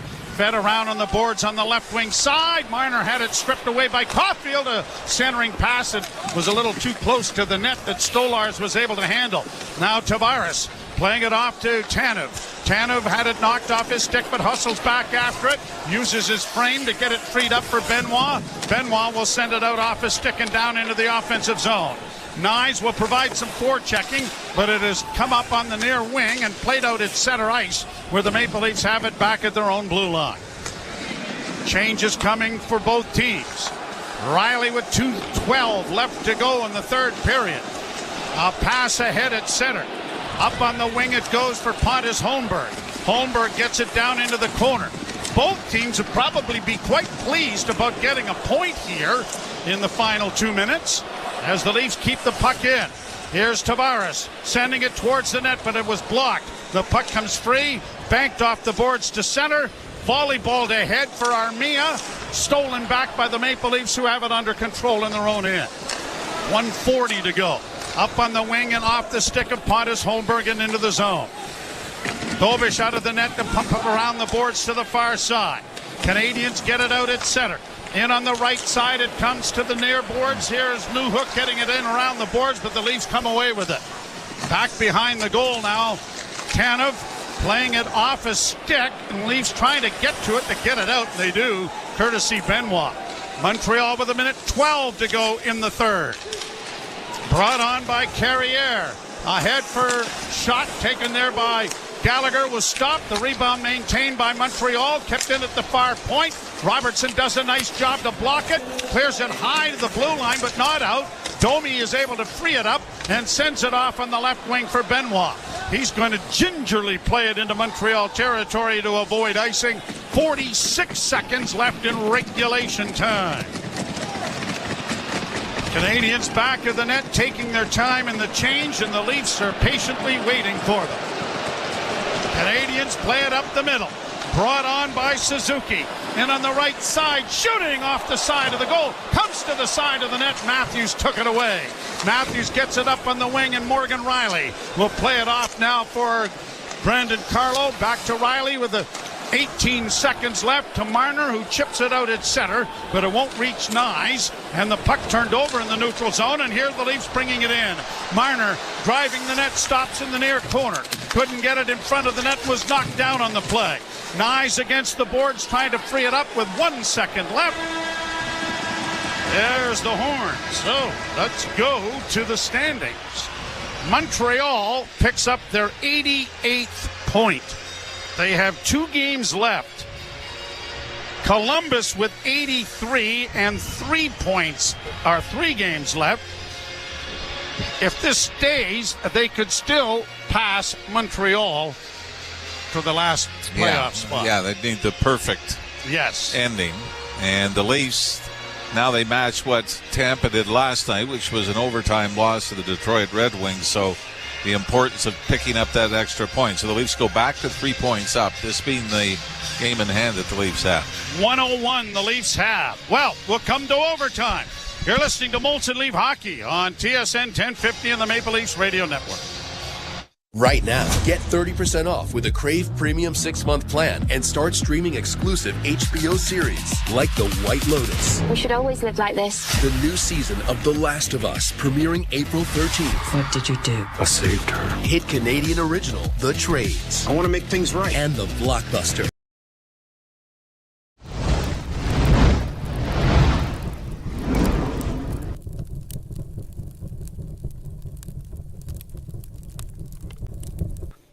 So happy that you're here hanging out with us tonight. Please do all of the normal YouTube business. Hit the like button, hit the subscribe button if you just found us. Share this link out. Let's build a bigger community than we already have as we approach 100,000 subscribers. Thanks so much. We'll see you back in the chat. Now let's get the chat started. Go Leafs, go! Go Leafs, go! Go Leafs, go! CFDs involve a high degree of risk. Member Canadian Investor Protection Fund. Umbrella not included. 5 minutes of overtime. They'll switch ends. The Leafs to the left and the Canadians down to the right. A 0-0 tie after 60 minutes of hockey here. Leafs out shooting Montreal 34-15 in the contest. Nick Suzuki might be the player to watch for the Montreal Canadiens, as he's had a lot of success in overtime. I believe, without coming up with the exact stat, 4 overtime winners on the year. Well, he's had one in Washington. I believe he had the overtime winner against Florida recently. And of course, Willie Nylander's had a pretty good track record at this as well. So is John Tavares. And Morgan Riley. Mitch Marner. Austin Matthews. We'll see who gets to audition. Tavares with Nylander and Carlo to start the overtime. Evans taking the face-off for the Canadiens. It's scrummed. It's in their skates. Montreal controls. And let's see if there are any changes to be made. Yes. Going to the bench, Gooley. And coming on is Suzuki. Here is Matheson with the puck in his own zone. Suzuki trails and picks the puck up and hits the blue line. Stopping there is Carlo. In on goal. Pad save made by goaltender Stolars. And the Leafs are breaking it back the other way. Nylander slowly to the blue line and in. Still with it. Looks for an open man to the right wing side. Closing in a goal. It's goal! Mitch Marner set up by Nylander. Oh, what a save made by Stolars as the Leafs win it. Holy mackerel in overtime.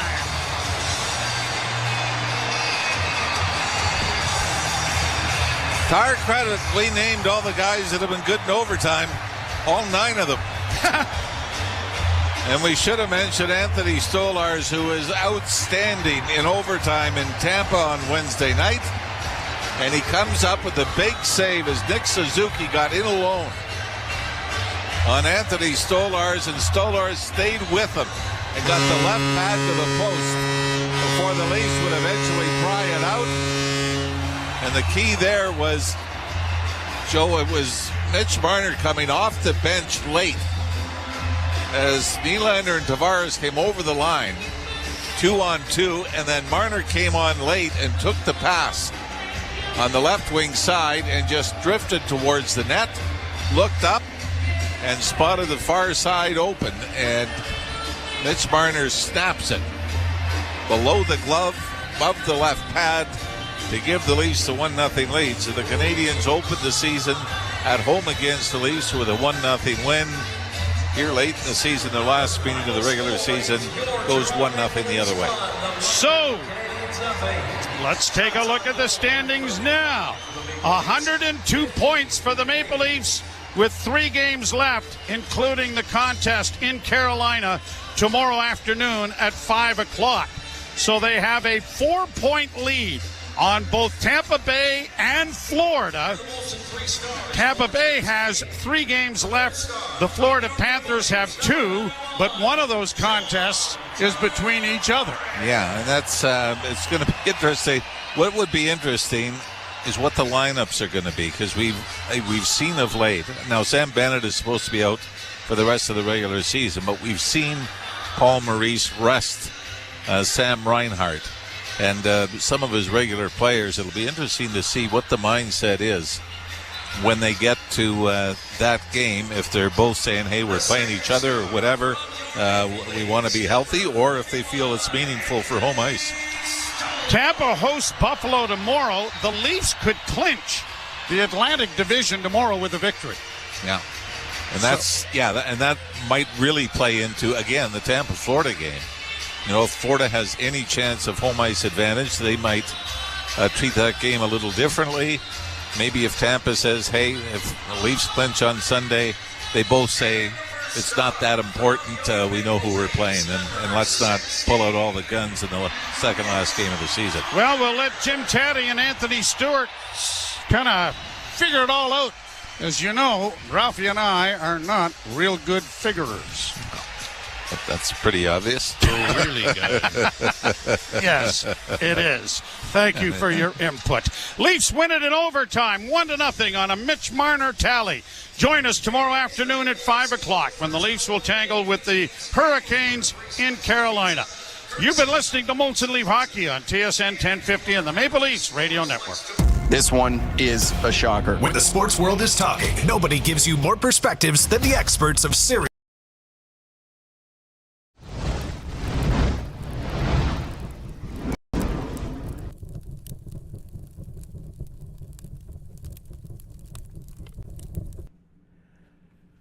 Hockey fans, Maple Leafs fans, thank you so much for hanging out with us tonight for the Maple Leafs game on TSI. What a game it was. What a night it was. It never fails. Every time the Leafs play, the chat's going wild. The bees are in the chat. Everybody's cheering each other up, having a great time, cheering on our Maple Leafs. And while we do so, making a difference with SickKids Hospital in Toronto. Thank you for hanging out with us tonight. We'll see you in the next one. Please make sure you hit that like button if you haven't done so already, and I will let the post-game run, as always, until our buddy Frank comes on. And I hear that voice, it still makes me cringe. We'll see you back in the chat. Thank you so much for hanging out with us tonight, Insiders. Cheers and good night. Go Leafs, go.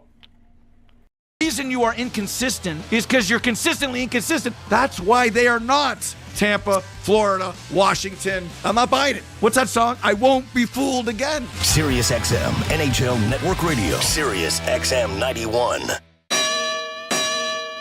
Hey, Jim Rome here. What's cracking? Hi. Hope you're enjoying the game. And when you're not taking in a game, find us on Sirius Channel 161, XM Channel 206. In fact, we'll be there every weekday afternoon, 3 p.m. to 6 p.m. Eastern Time. If you've got something you want to break down from this game, you know where to find us. Just make sure you have a take and don't suck. Step your game up. That has never changed. In fact, the show has never changed. We're just back home. And it's great to be there. Sirius 161, XM 206. See you there. It's soccer's most thrilling league. Only the Premier League can make you feel like this. And now every match is on the Sirius XM app. Can you believe it? From the title race. This is remarkable. Keeps this title charge on track, surely. To the relegation fight. The impossible may still be possible. Hear every English Premier League match on Sirius XM FC 157 and the Sirius XM app. Just search for your favorite club. Join me, Gord Stellick, and Scott Laughlin as we recap the night that was on NHL Morning Skate, weekday mornings at 7 a.m. Eastern on NHL Network Radio, Sirius XM 91. The biggest names in the game. Trying to get behind Ristolainen, walks in, put it between his legs, shoots it, score! NHL play-by-play on Sirius XM. Join me, Scott Laughlin, and Gord Stellick, along with former NHLer Mike Johnson for NHL Morning Skate, weekday morning, 7 a.m. Eastern on NHL Network Radio, Sirius XM 91. The world's most thrilling league is now in the palm of your hand. Hear every English Premier League match all season long on the SiriusXM app. Just search for your favorite team. 10-10-50. This is Leafs Game Night on TSN 1050 and the Leafs Radio Network. The Leafs live here. Stopping there is Carlo in on goal. Pad save made by goaltender Stolars, and the Leafs are breaking it back the other way. Nylander slowly to the blue line and in, still with it, looks for an open man to the right wing side, closing in a goal and score! Mitch Marner set up by Nylander. Oh, what a save made by Stolars as the Leafs win it. Holy Mackinac in overtime! Yeah, and that was the only goal of the hockey game. Leafs win at 1-0, as Bonesy said, in overtime. Welcome to Leafs Game Night, the post-game show live from Scotiabank Arena. Jim Taddy, former NHLer Anthony Stewart with you, and Ralphie, kind enough to hang around. And Ralphie, this building empties out pretty fast in the commercial break. They're all gone. That was just a massive uphill climb by the Leafs, wasn't it? Yeah, I mean, in some ways you can say, well, they were patient, they stuck to it. You know, all the cliches when you find a way to win a game, but. Even though the shots on goal heavily favored the Leafs. It didn't feel like it was dominated. You know, you give Montreal a lot of credit. I thought they were very good at clogging up the front of the net. Not a lot of opportunities clear-cut. Their best chances were probably in the third period. Nick Robertson and Mitch Marner on similar plays. Looked like they had the open net from the left wing side with Dobish out. I believe Dobish got a piece of the Robertson attempt, and Mitch Marner airmailed his over top of the net. But it was one of those where you do say they were patient. They didn't start leaving the zone early. They didn't start pinching on 50-50 pucks around the boards in the offensive zone. So you give them credit, but it was funny, by the midway part of the third period, you thought, okay, they're starting to settle into the gentleman's agreement of let's get a point and settle. Well, even the Leafs standpoint, an important point for both. So were you impressed with the Leafs' ability to sort of win these tight games, 1-0, 2-1, without having to really open up the game or turn it into a track meet? I was impressed tonight with just sort of they stuck to the system, and it took 60 minutes plus to get the win. Yeah, and I know it's going to be brought up in the playoff start when they say it's been how many games that they haven't scored more than 2 goals. And I mean, it's quite a run that they've been on. And, you lose a 7-game series against Boston. You lose 2-1 in overtime. And then you go back to, your 69 goal scorer didn't score in the playoffs. And this guy didn't score. And these guys, if you consistently win these games, nobody's going to care whether it's Steven Lorentz or,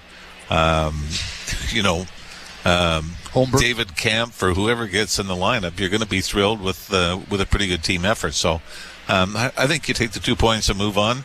I give Montreal credit. They hung around, and when you thought they were sort of fatigued in the third period, having played last night, that's when they actually had their best push in the third, and Anthony Stolarz again just comes up huge. So the Habs had another 42 shot attempts that obviously didn't get through. So I mean, they did do something. They weren't just sitting there taking a shot every 5 minutes. I guess what I want to go back to your first answer when we first brought you on. There's a bunch of different ways the Leafs win now as opposed to other years. We don't know what it means, and we will in a couple of weeks' time when the playoffs. It's a week away. But it does create some optimism, but it's sort of guarded optimism because you go, well, they got through this, they won 1-0. You were expecting a little more, but they won the game. Yeah, and I think the other part of that, Jimmer and Stewie, is the goaltending. There's been a consistency. There was, about a 6-week period, maybe not that long, where neither one of them could really grab hold of the reins and establish himself as the number one guy, where they both sort of had their struggles. And that was post 4 Nations. And you started to wonder, were we celebrating a little too soon that they had a pretty good option and goal, and you can't go wrong with either choice? And then you're saying, now we need to get a guy going. Now, they weren't playing as well defensively during that stretch, and we're probably asking for 5 or 6 big saves tonight as opposed to 3 or 4. But they've gotten back to it with the team playing better in front of them defensively. I think the goaltenders have both of them, including Joseph Wall, have elevated their game, and no doubt Wall will be the starter tomorrow in Carolina. Just continuing on that defense theory there, no OEL tonight or McKay, but they seem like they didn't miss a beat. The system is just there where some of their parts. And what did Myers end up with? He only was 15-50. I think Benoit was 22 minutes. Yeah, and Myers in Tampa on Wednesday night only played, I think, 7.5 minutes in that. So in a sense, they basically went with 5 guys in Tampa on Wednesday, but Myers doubles his ice time, and everybody else eats a few more minutes for them. But I do think it was a benefit that he had 2 days off coming into it. Now they do get some relief tomorrow, right? Having played a man short tonight, I think that's the rules. You get 1 game where you're man short, and then that's right. You get some relief for the second game. So we'll see if there's a call up. But IR doesn't work because you don't have 10 games left or 10 days left in the regular season to pull that off. Yeah, so it doesn't free up any cap space. No. Yeah, this is an emergency thing. Yeah, that's why I'm so glad guys that have bigger positions than ours track that stuff, because it gets pretty complicated. We just show up every day. It's pretty How complicated. you feeling? Doesn't matter. Get on the air. Go ahead. It was another classic Leafs-Habs game where, the final score, there's slim margins, but these two teams just really go at each other, don't they? Yeah, and we brought it up trying to jinx Montreal in the third period. We said, well, yeah, the last time these two teams met, it was Montreal that broke the Leafs shutout streak in the season opener. What was about 2.5 years, the Leafs had a shutout streak. Right. And Montreal, Montembeault stops, 47 shots. And Canadians win 1-0. And that was Anthony Stolar's first start as a Maple Leaf, and he loses 1-0 in Montreal. And I think Cole Caulfield had the only goal in a power play in the opening period. So in between that, at least 4-1 here, and then you had the game in Montreal where the Canadians were up 3-0 in the first period. Arbor Jackeyes pointed at the clock in the second period before the Leafs rattle off 7 straight.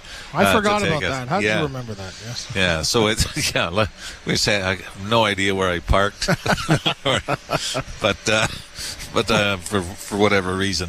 That sticks with me. So, it was an important game, and I just like the fact that when you start going through the Leafs stats, wins are great, but the goals against have been down. I think Stolar's is well below. He's about a goal and a half against a game, and has now won 6 straight. During that stretch, he has been on a roll, and hopefully they can keep it going for Carolina tomorrow. The power play didn't score tonight, but it generated a lot of chances. But I think most importantly, it got the momentum back in the game, and it kept the momentum just with the chances of getting the crowd into it. It was funny, and I know this happens a lot during the course of a game, where sometimes your first power play is your best, and then it sort of dries up the rest of the way. Other times you seem to build. And this was, the first power play was great, their second one wasn't, and the third one was pretty good. Then a 5-on-3, they had some chances, so they were sort of all over the place. But I thought their first power play, the one in the second period, was the one that seemed to be the most dangerous. And yet, still had opportunities. Like we said, Mitch Marner looks like he's got an open net and sails it over. John Tavares tried to jam one in and it didn't go. Matthew Nyes almost in a backdoor play. So the control was good. They moved the puck well. But the opportunities all seemed to be almost good chances. That they just weren't able. It didn't force a big save. Obviously didn't have a tap in to put it in, but everything was just missing, just a little bit. And you could probably say the same thing for Montreal on the Leaf end. I agree. I'll take B+ instead of A. The building was really alive tonight. Might have been the loudest we've heard it all year. And certainly when Tavares got hit in the neutral zone and then Domi responded, that just damped it up. Yeah, and it's instigator. Just call it an instigator. Stewie and I were talking about this in the intermission. They call it an unsportsmanlike, so Domi doesn't get the 10-minute misconduct. So, I mean, it favors the Leafs, but you know exactly what this is. It's instigating a fight after a hit, and the hit was clean. Yep. You watch the replay, it was a clean hit, but it happens all the time in the league now. And if you go after, you hit, especially one of the star players in the other team, you're going to pay for it. And Stewie, I'll ask you this. So you hit somebody that's a star player in the other team. Somebody fights you. Is that going to keep you from doing it again the next time? Depends if I win the fight or not. If I get beat up. Depends on No, but what it does, it keeps you honest, right? Next time that happens, I'm going to make sure. And I'm telling you, if I have a guy lined up, based on who's in that lineup, that's going to dictate how hard I'm going to finish that check. So when I'm here playing against the Colton Orrs and the Rose Hills, I'm like, I don't really feel like going against those guys. But if I'm playing against the Carolina Hurricanes and they got Jay Harrison, I'm not worried about Jay Harrison, right? But again, the game's so fast, and back when I played, there's guys that can ruin your year, let alone your night. So I don't think that respect is there because it doesn't really matter, right?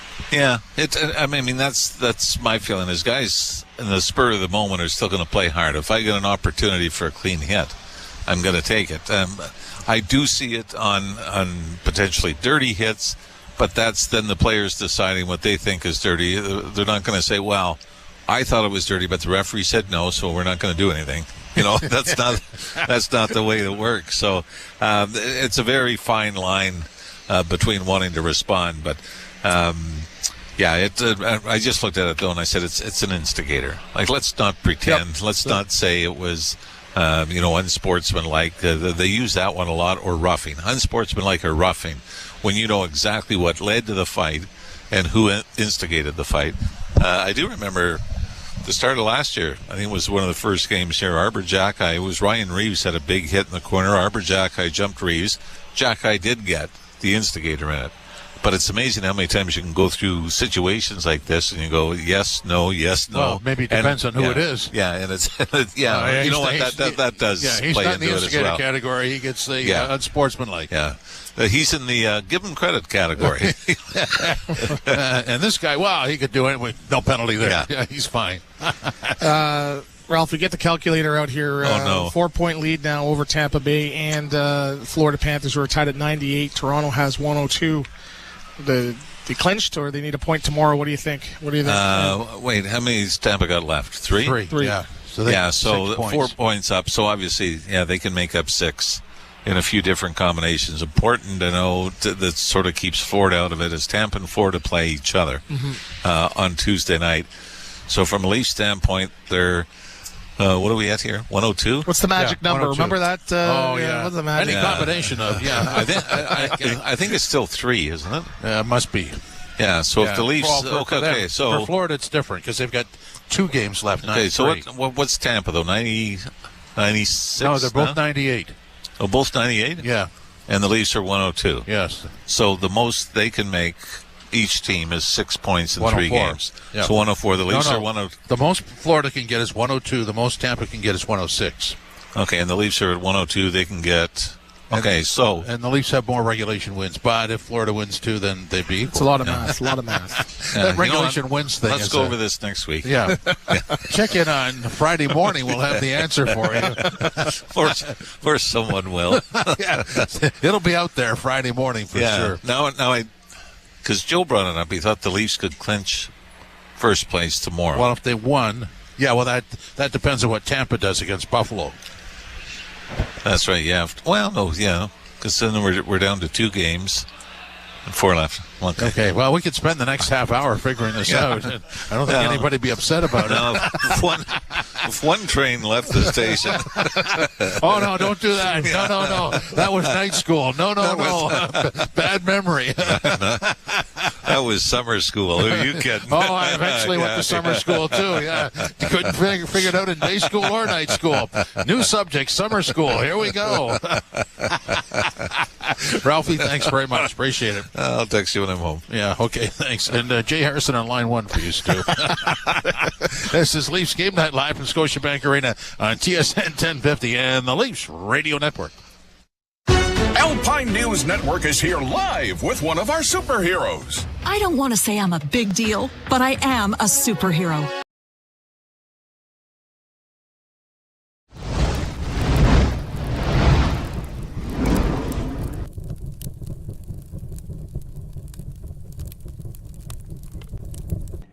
Cheers, hockey fans. Thanks for hanging out with us tonight for the Leafs as we wrap up our season. The regular season is almost done and the playoffs are right around the corner. Our Leafs are in. We know that. Our Leafs are so close to clinching the Atlantic Division title. But I just wanted to let you guys all know, and gals in the chat, we are going to be live for every single game of the NHL playoffs. Game 1 of every single series all the way through Game 7, if necessary, of each series. And we're going to do the same type of format as we did in our Bracket Mania campaign for SickKids Hospital. But this time, it's the Playoff Pulse campaign. Got to do all that funny stuff back behind the scenes, get everything set up with Tiltify and all that good stuff. But thank you so much for helping me create this amazing place where we get to hang out together, bring sports to the world, and just have a great place to chill with a whole bunch of other sports fans from all over the world. And it all started because of the Toronto Maple Leafs. So pat yourself on the back. Thank you, Leafs fans. Go Leafs, go! This community's the best. We'll see you back in the chat. And here he is postgame on what he saw in overtime.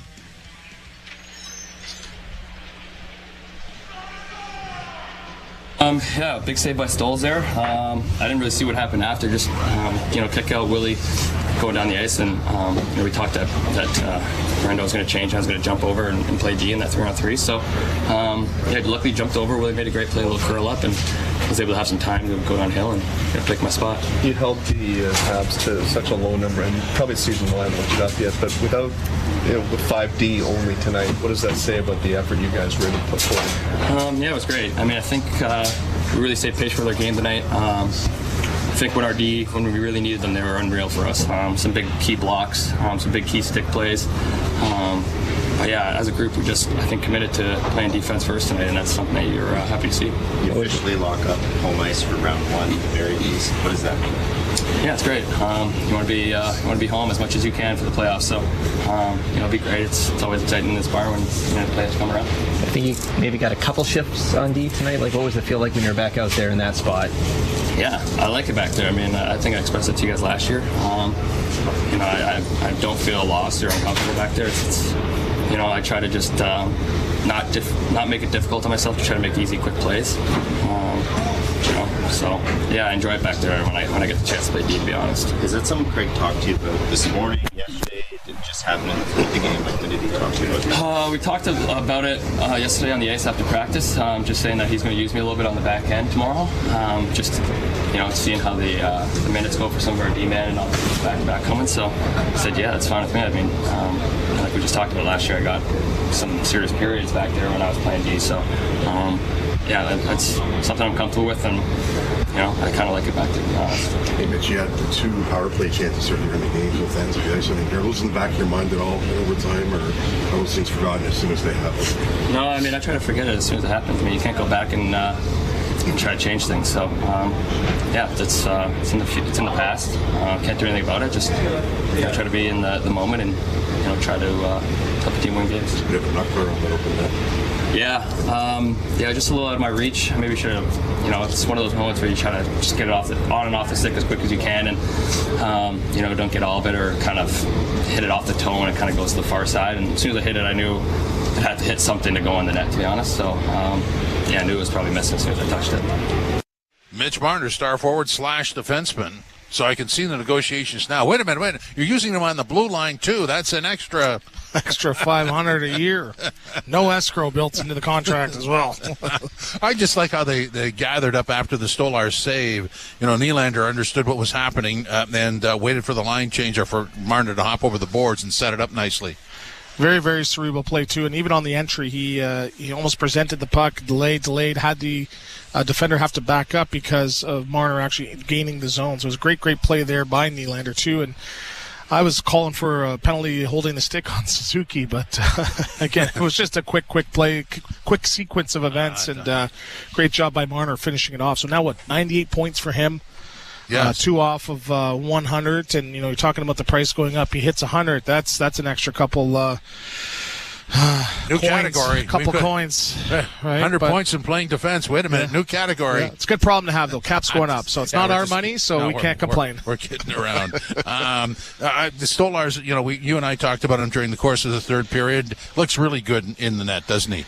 Very, very big, very challenging every puck. It's he's relying on his training, and I think of the Karate Kid, wax on, wax off, where he just finds a way to get in front of the puck. Okay, you know what? I have to move my leg here in front of it. Boom, it hits him, backs up. So 15 saves tonight, and if you ask me, 7-8 of them were like high quality, high percentage saves that he had to make. And but again, he just has a sense of calmness back there. The players just find a way to just, have that sense of urgency, when he's back there as well, too. But, again, great job by the defense. 5 guys tonight. Kudos to Simone Benoit, who was, second or third amongst the defense in ice time tonight. 22 minutes. Yeah. Tanev, again, was as well. So, again, for me, Stolarz did play well, but the system is there. They seem to be implementing it every single shift. They've been consistently consistent, and that's why they're sitting atop of the division right now. So we talked about the goaltender Stolarz. Here he is post-game on what stood out about the defensive performance. Yeah, I think just our commitment to 200-foot game. I mean, obviously 5D guys are going out there, pretty frequently. So I think they did a really good job of managing our shifts, and a lot of credit to our forwards who kind of made the defensemen's jobs a lot easier. We got pucks out. Very rarely did they have us in our zone, so that kind of allowed the D to kind of roll through 5 guys. And when needed, obviously we saw Mitchie back there. You were remarkably quiet through 2 periods, only facing 8 shots. Is that the way you expected the game to go coming in with only 5D? Yeah. I mean, at the end of the day, it's something that you have to adapt to. Something that as a goalie, it happens. Some nights through 2 periods, you might have 30, you might have 8. So it's kind of on you to stay focused and stay ready. So that's why I'm always engaged, just trying to talk to the defenseman and play the puck as much as I can, just so I can stay engaged in the game. What did you see for taking a couple of shifts? Yeah, I mean, obviously he plays 5-on-4 for us on the power play at the top there, so he has he's got a little bit of experience there dealing with odd-man rushes and guys coming at him. So I thought he did a phenomenal job just to be able to kind of spell those guys and allow someone to take a breather. I know all 5 guys worked their tails off tonight and sacrificed a lot. I mean, we had a lot of block shots in front that kind of helped make my job easier. So we appreciate Mitchie doing that for us. He's so dangerous. What do you think he was coming at you in overtime there versus? Yeah, just make the save, try to match his speed, and just try to follow him. Don't make the first move. So he kind of anticipate his move. No, you just kind of read it. Just I saw him kind of pull just backhand, go forehand, and just trying to make my legs as long as possible, and hope that he doesn't get it up. What makes Marner tough in those situations, 1-on-1 with a goalie there? Just his poise and his patience. He's got a kind of a tricky little release, so he doesn't have the hardest shot in the world, but it's extremely accurate. So for him to walk in like that and pick a corner in a big spot for us, that's huge. Can you recall another time where you've had a team where a forward's had to go back and play some deep for an inning? Probably not since I was probably in the American League. The old 3-3s where you're on the road and you can't really call anyone up. So it's probably been a few years. Stolars gets the shout-out tonight. Post-game comments powered by your Ontario Honda dealers. Score a $1,500 Honda bonus on the CRV Sport. Conditions apply. Visit HondaOntario.com. This is Leafs Game Night live from Scotiabank Arena, TSN 1050, the iHeart Radio app, and the Leafs Radio Network. As a sports fan, I just want the games. Right now, it's practically a full-time job to figure out which bundle I need. But with the SiriusXM app, it's done the bundling for me. It is gone, a grand slam! I don't have to go anywhere else to get every MLB, NFL, NBA, and NHL game. When there's a college game on, I just search for the school on the SiriusXM app. Holy smokes, what a play! With the all-access plan to the SiriusXM app, I've got the sports world in the palm of my hand. To the end zone, touchdown! No bundle required. NHL Morning Skate. December 15th, Vancouver Canucks were in the playoffs. And this is when they had that big controversy going on. So they had to do something about it. And they did do something about it. Well, now they're not in the playoffs. You know what? They're not even really close anymore. This is the most absurd season falling apart. The most disappointing team this season of the 32 are the Vancouver Canucks. NHL Morning Skate with Scott Laughlin and Gord Stellick. Weekdays 7 a.m. Eastern on NHL Network Radio, Sirius XM 91, and the Sirius XM app. The Power Play with Steve Koulias. General manager of the Winnipeg Jets, Kevin Cheveldayoff. What would finishing first overall mean to the organization, Kevin? Well, I think anytime that you can finish in an area where you're getting recognized, it's special. But again, the important thing for us is process. Is when we buy into playing the way we need to play, then we feel comfortable that we'll win more games than not, and then you let the chips fall where they may. The Power Play weekdays 3 p.m. Eastern on NHL Network Radio, Sirius XM 91, and the Sirius XM app. We deliver the NHL. And I just wonder, Berkey, what your thoughts are on the Capitals. They are Exhibit A as to why a retool can work. Yes, but it's early. Haven't had a playoff run yet. A lot of people taking bows right now that shouldn't be. I really like this coach. I think Chris Patrick, the GM, has done a real nice job. It is a retool, right? And the goaltending's been spectacular, but let's see. Don't pick out a parade route yet, boys. Sirius XM, NHL Network Radio, Sirius XM 91. Join me, Gord Stellick, and Scott Laughlin as we recap the night that was on NHL Morning Skate, weekday mornings at 7 a.m. Eastern on NHL Network Radio, Sirius XM 91. Everywhere you want it. Leafs Game Night live from Scotiabank Arena. The Leafs prevail 1-0 over the visiting Montreal Canadiens in overtime. The point by Montreal eliminates Detroit. The Leafs go up to 102 points, 4-point lead over Tampa and Florida. Tampa has 3 games left, Florida 2. And so right on the verge of clinching first, which should happen, should be a mathematical equation. And we're told that Dakota Mermis is the defenseman that's going to be recalled from the Marlies and to give the Leafs 6 defensemen tomorrow night in Carolina. So a lot goes on in that game tomorrow night. But if it doesn't work out tomorrow night, there's Buffalo Tuesday and at home to Detroit Thursday if it goes that far. Yeah, and math is not my strong suit here. But again, I think right now, and that's where there wasn't necessarily any panic in the game, knowing that, again, it's just about collecting those points. So that's why I think this group is a little bit different as, if it's 0-0, they can maybe start going for skates or, cheating on the power play. And I think that's why maybe, not saying it's struggle, but there's some of those entries, they weren't necessarily trying to force anything too crazy. It was like, let's just stick to the system.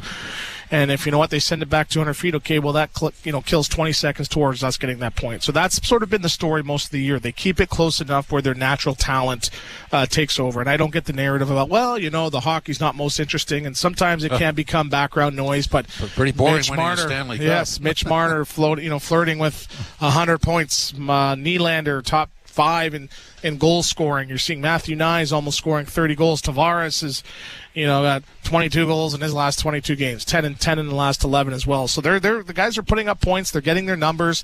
But again, this is the playoff style hockey, and it's very impressive that they're winning these close games, the 1-0s, the 2-1s, and going on the road and back-to-backs and having pretty decent effort. So there's been some bumps in the road, some ups and downs, but this group, as I always say, it's consistently consistent with this group, and I think they're poised. They're poised to take that next step.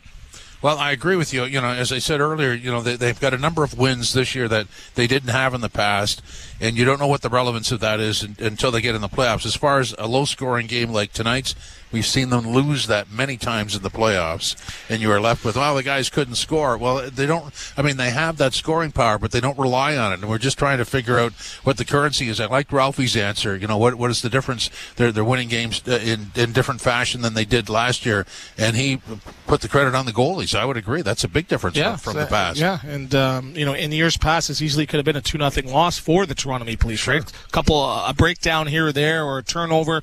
How many times has that ended up in their net, or the first shot of a period, or the goal in the last minute? That was the consistently, the storyline last year and the last few years with some of the goaltending. So they are getting the saves, and it's not like they're being acrobats out there. What is different, I believe, is the timing of their save. They're getting that big save at the right moment, and when you have a goaltender that has the ability to do that, it just makes the whole entire group more confident, and it makes you say, hey, you know what, I want to play for this guy. Let's get the win for Stoli. He's been standing on his head, making that save at the right time. Let's go back and do that, right? And that starts with the great save on Suzuki, and boom, they go back the other way and ice the game. So really good effort tonight. It's easy to say, only 15 shots, but a lot of those shots were high quality by Montreal. The 3 stars in the building, Tavares was number 3, Stolar's number 2, Marner number 1. One of the other differences with this team, I think you'll agree with me, is the look of the star players. While Marner's close to 100 points, Austin Matthews, of course, less than 50% of what he scored last year, but plays a good game. You notice him out there, and the growth of Nyes, I guess the fit on that left side, that top line is powerful, and you can go right through the lineup, and you'll see a difference. Certainly that blue line has been totally remade. There's a lot of difference here from a year ago. Yes, and that blue line, I think, have been the unsung heroes for the entire season, and McCabe's been in and out of the lineup. Tanev's been injuries. Same thing with OEL, and that's the thing. It hasn't necessarily been a completely healthy group on the back end, but they just find a way. They're almost the sum of their parts, and I think that's sort of a precursor on why the goaltending is doing so well. But again, you talk about the Matthews, right? You can look anybody in the eyes and say, it's an off season. 30 goals. Well, but 30 goals. But was it an off season? And what if he goes now and puts up 15 in the playoffs, or he's in the Conn Smythe conversation up until they either make it all the way or don't? That's what I think he's almost saving it for, and that's sometimes what the Stars do. And for the fans looking up there, maybe look at the quote by Martin St. Louis. He says, when you've been there long enough and you go in extended playoff runs, you sort of learn to take your foot off the gas and turn it on and turn it off. So it's not like you're taking nights off, but it's just some nights you just sort of gotta, kick it into third. You don't have to go into fourth and fifth because you have a game the next night. So I think Matthews, not thinking he's cruising, but I think there's another level to his game. I think you're going to see that as we get into the playoffs. So I'm not saying he's just going to turn the light switch on, but I'm seeing him. He's a prideful guy. You don't turn into a $14 million guy overnight. I could see him now putting this team on his back and getting that big goal when it's called upon come playoff time. Well, we've talked all season long about the narratives that are just sort of under the radar but not prominent as they normally would be. You've got a guy who scored 69 goals last year, isn't even close. You've got a winger that's I don't know what he's going to get paid in the offseason, UFA. You got another winger on the other side of that line who's an RFA and has really established himself. You got a second-line center who's also a UFA. These four things alone could decimate any team. They're almost unheard. You don't hear much talk. Every once in a while somebody brings it up, but it's not a concern, is it? It's background noise, right? Yeah. And it could have been on the opposite end of the spectrum where it's like everyone's getting the Larry Murphy treatment and they're running guys out of town, but that's not the case. No. Right? Everyone was predicting the Tavares contract was going to age. It's like, oh, yeah. Where are we going to get the money for Tavares? Matthew Nyes, right? A young guy that's stepping up. And, regardless of what happens with the Marner situation, I think, media and fans alike, they want him to return, right? Regardless of what happened in the past. And, if he ends up leaving, you're going to be searching near and far for the next Mitch Marner. And there's not many of those guys in the National Hockey League. There isn't one out there. Yeah, so we do believe, sometimes, when there's, heartbreaks in the playoffs, yes, there's got to be change, but I think they can do it with some different parts too. But the core is great. The goaltending's there. The defense is there. So that's why I think all those storylines are going to be background noise, because playoff time is really when everyone's going to earn their keep. So what do you take out of this game? I mean, it was a 1-0 overtime win. I just think patience. You talked about being consistently consistent. That works. Yeah, and I'll tell you, Craig Berube is going to be – he came in the room and his answer is short as mine right now. Hey, guys, you know what? Good job tonight. We got the 2 points. See you in Carolina tomorrow. Get on the plane. Boy, he can fill out to the bottom of the hour nicely, too. I didn't know that. Stu, thanks very much. Always great working with the tap, man. Oh, there you go. This is Leafs Game Night on TSN 1050 and the Leafs Radio Network. You've been listening to NHL Play-by-Play on SiriusXM. Head over to SiriusXM NHL Network Radio, SiriusXM 91, for the best hockey talk.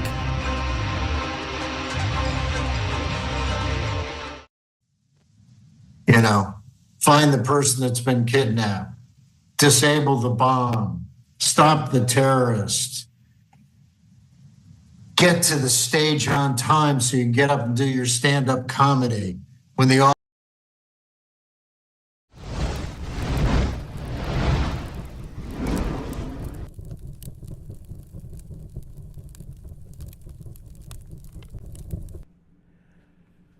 Hockey fans, Maple Leafs fans, thank you so much for hanging out with us tonight for the Maple Leafs game on TSI.